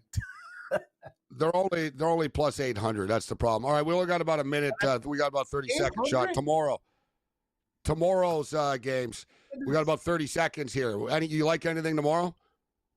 Yes, I got Tarleton. I'm on Tech and the under. Georgia Tech there. Wake under. What I got? 51.5. UNLV over 61.5 there. Kind of like Sam Houston a little bit as well. Is the Auburn game tomorrow against Baylor? Like Baylor. Love Baylor tomorrow. What is that line about? Yeah. That's a clear SEC bias line. Like they think Hugh Freeze is good again. Come on. Baylor Hour. Give me your life.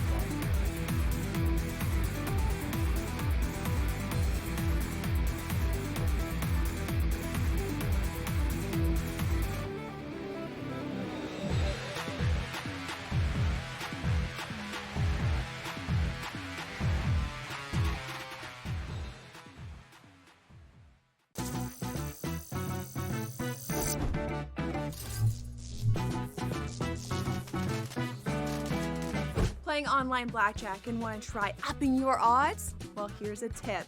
Cheat cards tell you statistics for whether you hit or stand on every move.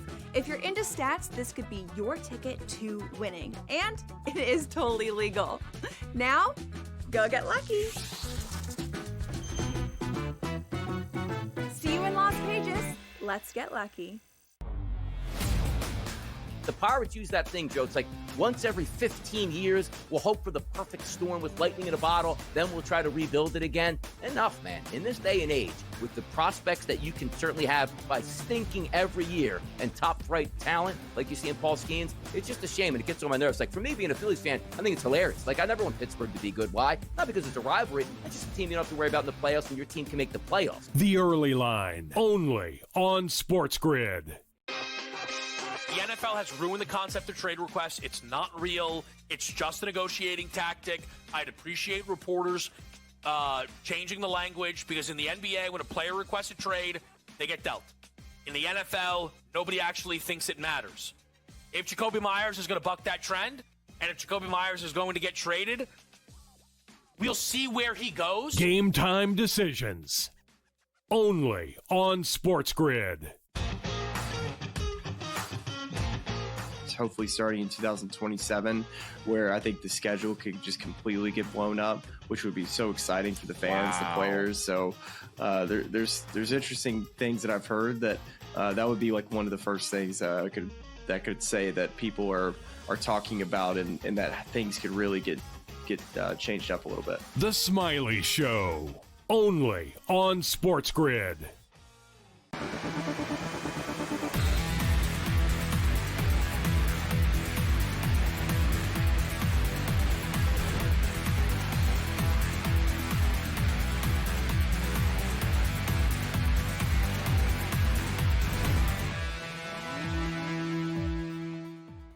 In-game live game day continues on the SportsGrid Radio and Television Network. I am Gabriel Morency.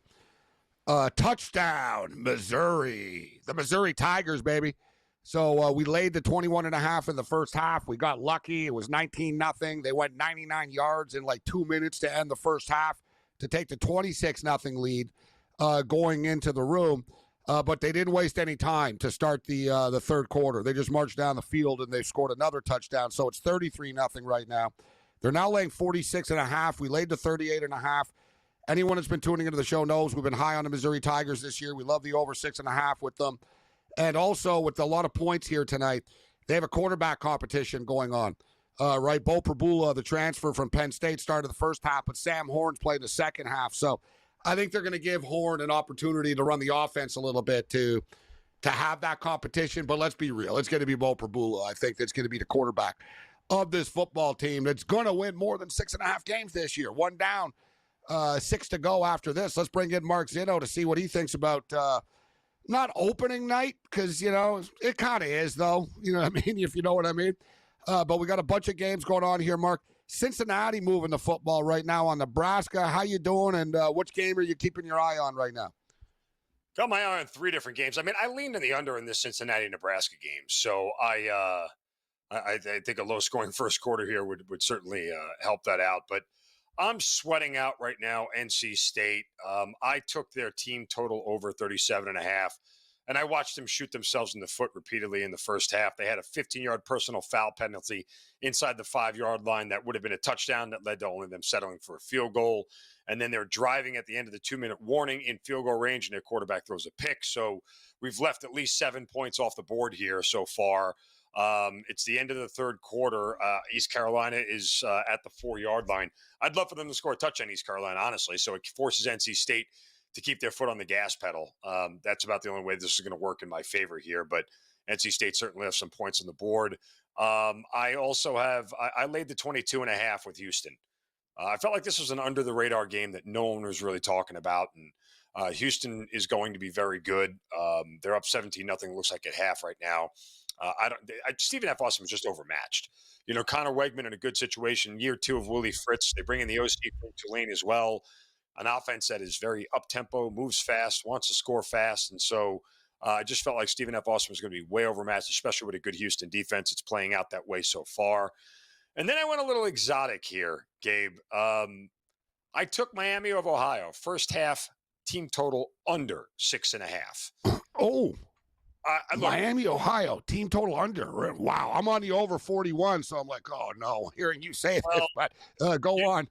You know how many starters on offense Miami of Ohio returned this year? 0. 3, 4, I think 2, 3. 0. They did not bring back a single starter from last year on the offense. So I look at it, and I knew that they were going to have a very tough time here. It's a night game at Camp Randall. Wisconsin has said over and over again they want to go back to their roots of defense and running the ball. I was not going to trust Wisconsin's offense to lay 17.5 because they're just not that kind of offense that I want to do. But I know their defense is really good. And it's funny because in 7 of the last 8 non-conference games for Wisconsin, they've all gone under the total. And I knew the under was probably the overall gameplay here, but I went a little exotic, figuring that Wisconsin would control the pace. They'll continue to run. They'll eat up a ton of clock. And I said to myself, look, if Miami of Ohio gets 5 first-half possessions, what's the chances of that 3 of them getting a field goal range, right? Like, that seemed pretty low against this defense. And so as long as something quirky doesn't happen, you know, Wisconsin doesn't have a blown coverage on defense that leads to a huge play, or they don't turn the ball over inside their own 30-yard line. Like, I don't see Miami of Ohio being able to move the ball.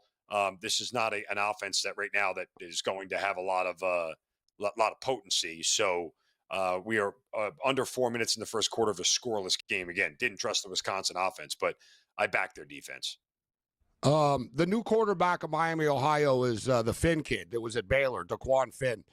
Talented kid, so he is from Detroit, but they were a senior-laden team. All right, we got a field goal attempt coming up here for the Cincinnati Bearcats. 45-yard field goal attempt at Arrowhead. And I bitched about this earlier, Mark. The uniform matchup is driving me crazy here. It's too red.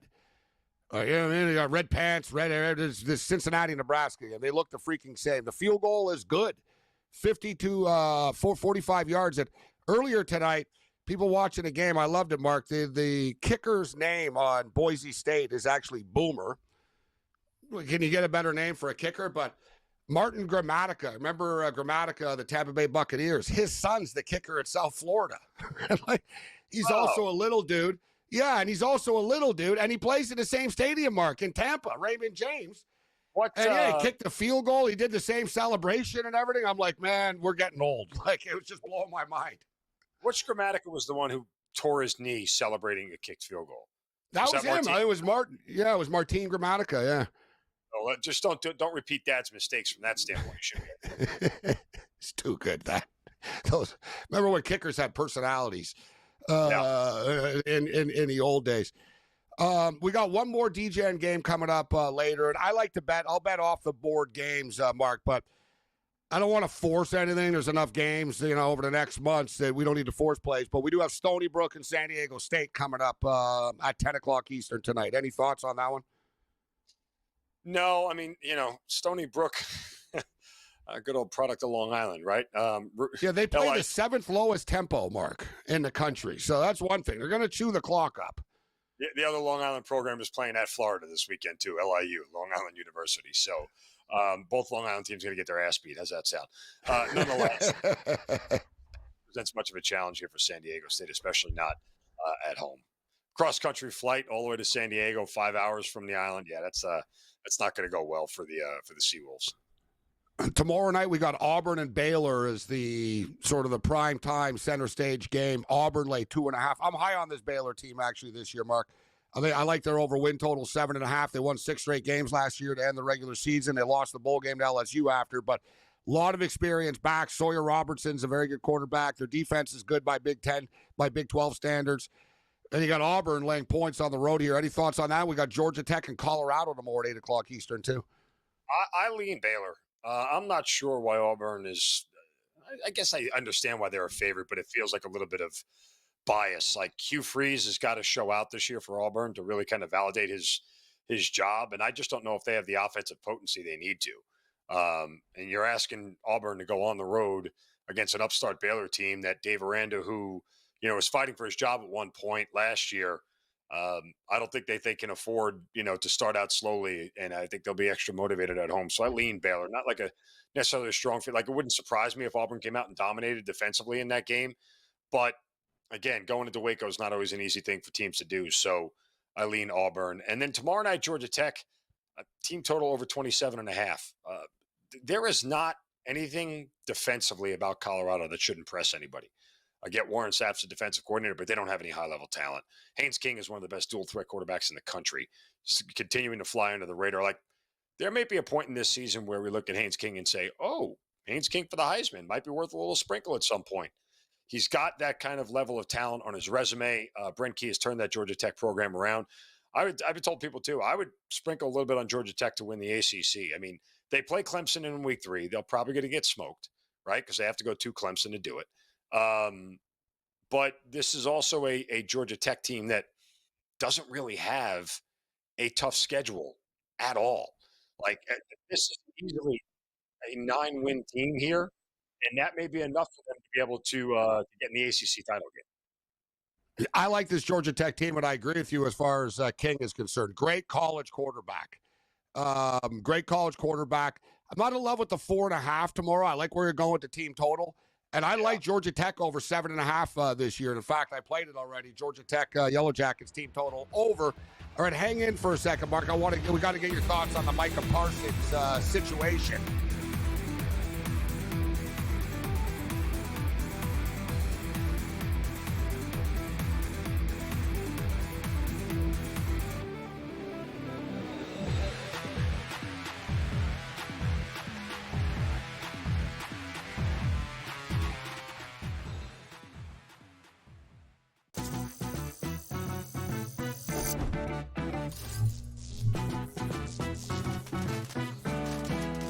Playing online blackjack and want to try upping your odds? Well, here's a tip.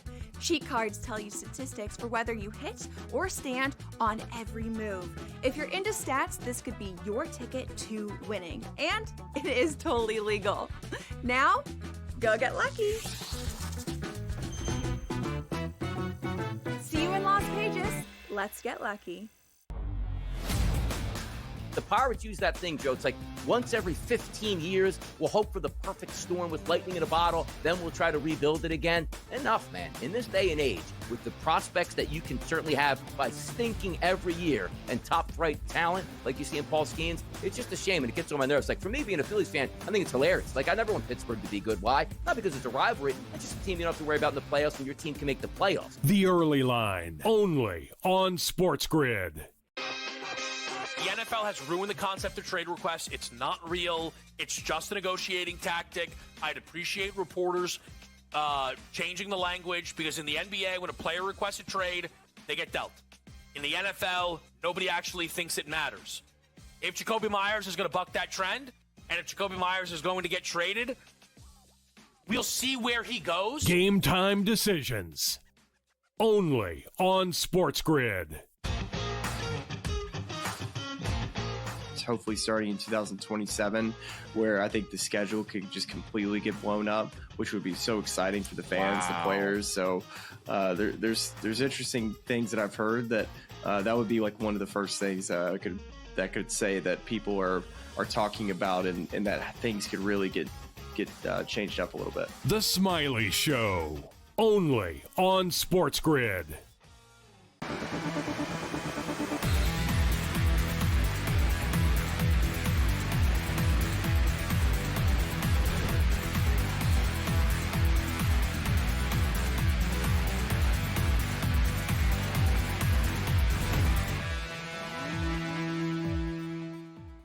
Man, the Nebraska Cornhusker offense is out of sync right now. Like, it's one thing to miss the plays, you're a little off, but like the wide receiver went one way, Raiola just threw it like the other way. Like, they're not even on the same page, and they're on the second drive of the season. I mean, that's got to be a little bit, come on, guys, you pick this up.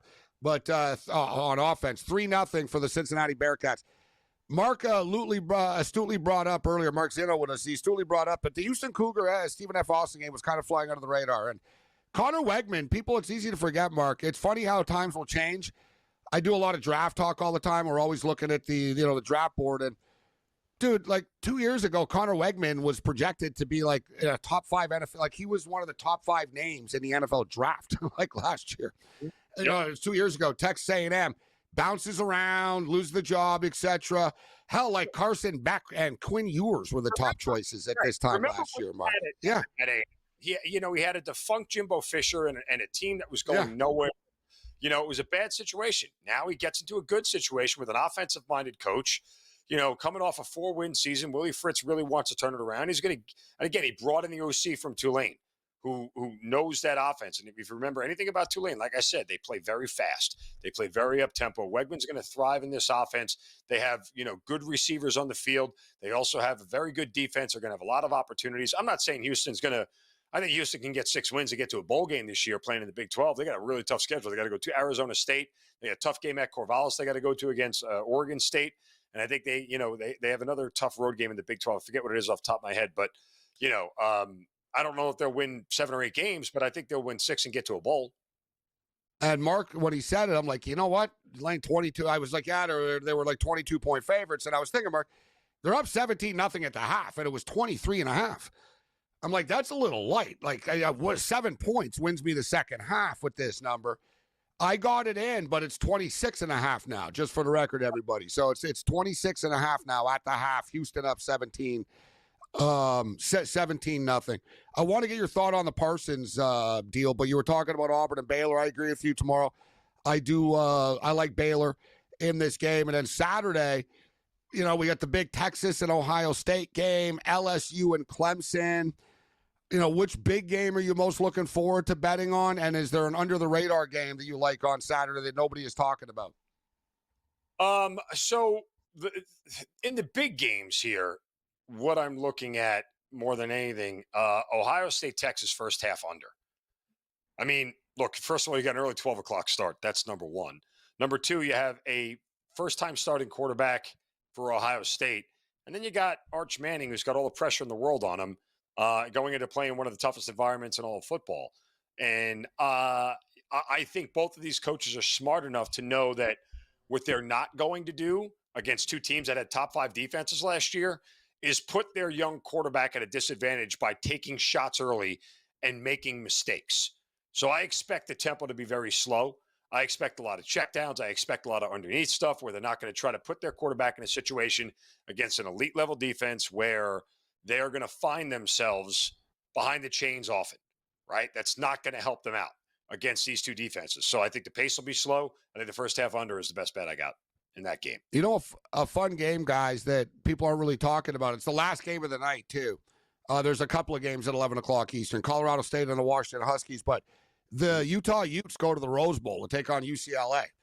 And the UCLA Bruins were a scrappy team last year. Now they bring in Nico at quarterback. Their schedule is just a killer. They'd be better off in the new Pac-12 or in the Mountain West or something like that than in the Big Ten. But to me, you know, you look at Utah. Utah are always a little bit overvalued, in my opinion, Mark. Dampier comes in from New Mexico. This is not going to be an easy. It's going to be a fun game. Like, I think it's going to be. It sort of reminds me of almost like Boise and South Florida a bit. Similar point spread too, guys. If you look at it, sort of similar situation. Like people are kind of sleeping on the talent level that UCLA have. I'm looking forward to that nightcap. But Micah Parsons gets dealt. Mark, are you surprised that it actually happened? Well, you know, normally the pattern with Dallas is Jerry delays, ends up paying more, but in the end, everything moves on as normal. The bad blood grew pretty quickly between the parties involved. And he's a Green Bay Packer, and they only get 2 first-round picks that are going to end up being like late first-round picks. Well, look, there's a lot here. Number one, it was interesting to hear Jerry Jones say this was by design, that he could have done this deal in April. Yeah, of course. I don't know that I necessarily believe that. But once the agent got involved, and at least according to Adam Schefter, it was the 5-year deal. It was under control for the next 6 years, which is what they didn't want because it makes it much harder to get another contract after that with a guy who's 32, 33 years old, right? Like that was the part that, you know, scared them away from this whole deal. The Packers were an ideal fit. I thought the Packers should have went after Trey Hendrickson, to be honest with you. Like I thought that was the guy that they should have went after and traded for. for a shorter term deal. But they get Micah Parsons. I mean, look, when you talk about draft picks, I know it's hard to hit on first round draft picks. I know they're at the back end of the draft, but the draft capital matters. Trading 2 first rounders to move up inside the top 5 to go get a player that you want, certainly, is what you're hoping to do. And then you still have another first rounder if you're getting 2 of them. The next year, you're not really giving anything up, right? You're going to have 2 first rounders 2 years in a row, which is a very advantageous place to be. But they also have a ton of cap room. So if they wanted to make a trade at some point in time for somebody, they have an extra first round pick to give away, right? And they have the cap space now to sign somebody that other teams wouldn't in the offseason, or make a deal for somebody that other teams couldn't, that wants to unload, a high talent, high dollar player. So it gives them a bunch of flexibility. I don't think all is lost because Dak Prescott's still really good and the offense is still going to be really good. But if you had any sort of future on Dallas right now, I think you are feeling really, really uneasy. Originally in the offseason, I was liking the over 7.5 actually, but I always warn people, never bet an over in the offseason. Only bad things can happen to a team, and this is a case in point. We got less than 30 seconds. Packers go from 20-1 to the 10-1 range for the Super Bowl. Overreaction, or do you agree? It's an overreaction. I'm not surprised at the number. But, them walking into Philadelphia and winning a game is a lot more possible. Mark Zeno with us. Thanks, Mark.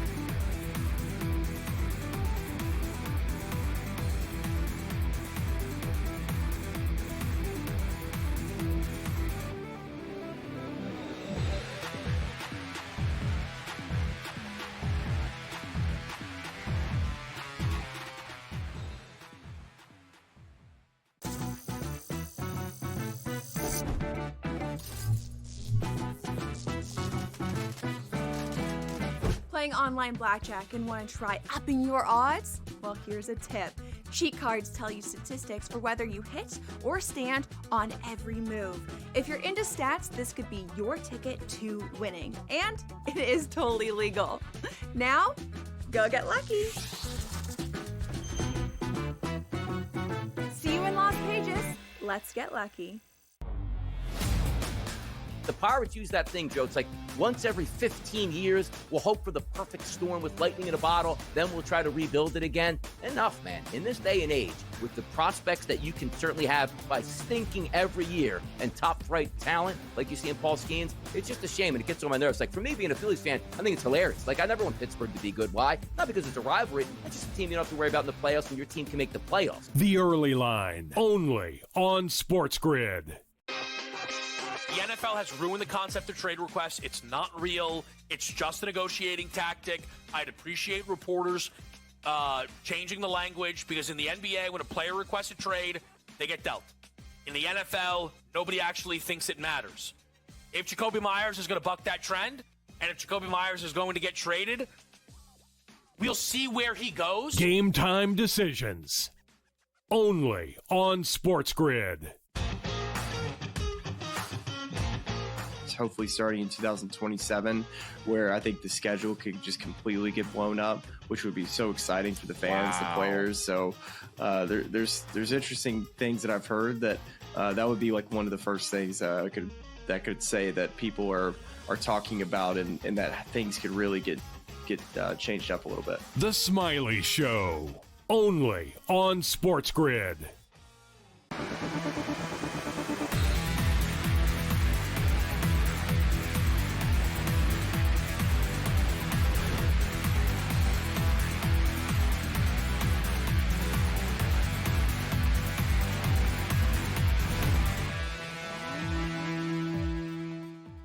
All right, the red versus white scrimmage continues at Arrowhead Stadium right now between Nebraska and Cincinnati. We got a 3-3 football game. Impressive kick guy. Both kicks were impressive. The Cincinnati kid made it from like 42, but hey, college guys miss kicks all the time. So he drilled it from 42. And the kicker on Nebraska made a 52-yarder, but it's kind of windy in there. And, the ball went up and like he drilled it. It got there. So we got a 3-3 football game. We're on Nebraska in the first half here. Nebraska money line first half -190, and I also laid 3.5.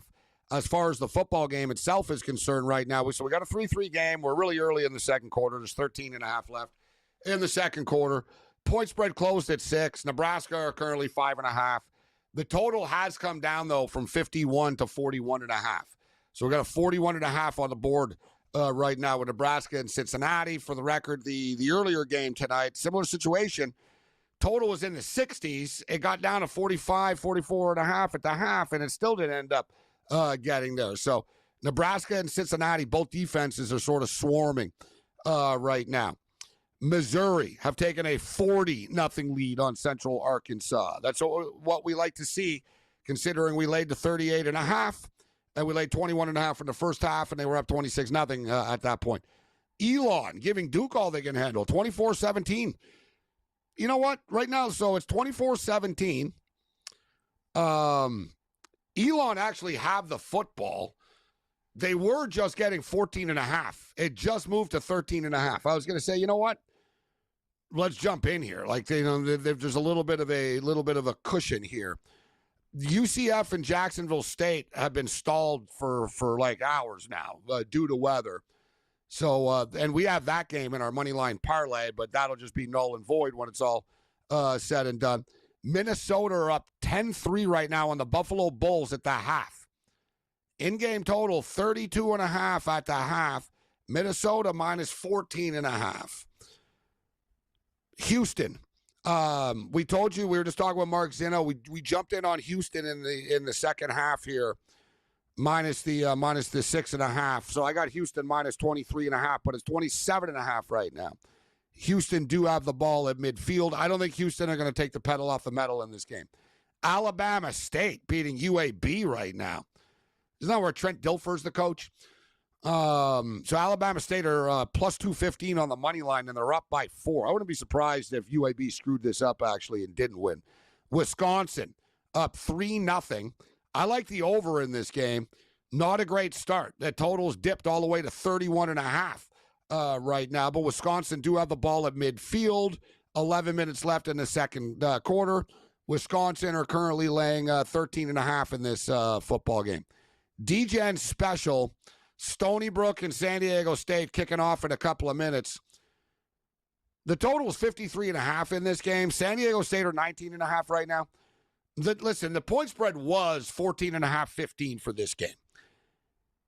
And the odds makers set that number for a reason according to their power rankings. To me, this is the public betting this. Right? You have all, people are betting college football. People like to bet on the favorites. People are going to look and automatically think, how the hell are Stony Brook going to compete with San Diego State? People generally, lay the points in these so-called, power conferences versus the FCS schools. But like I said, Stony Brook aren't good, but they're not like one of the worst teams in the country or anything like that. And like I said, what really catches my eye about this game is just that Stony Brook plays such a slow pace. Now, they got to get first downs to make it work, right? But they play it they play at such a slow tempo. They're going to slow the clock down. I was thinking about the under. I would take the 19.5 if we had to. So that's what I'm telling you guys, for the hardcores out there that want an opinion on the game. I'm thinking under 53.5. I don't think Stony Brook are going to be able to score that much. And I think they will be able to slow the clock down a bit. And I don't really trust San Diego State's offense to go up and down the field and hang 48 on their own or 54 on their own. And I wouldn't be surprised if San Diego State's defense does generally just stop Stony Brook. So let's go under the 53.5 with Stony Brook and San Diego State. We'll be back tomorrow at 8 o'clock Eastern time. And tomorrow, Baylor and Auburn kick off at 8 o'clock Eastern, as do Georgia Tech and Colorado State. I like the Baylor Bears, and I like the Georgia Tech Yellow Jackets in those games. Other than that, you're on your own. May the winners be yours later.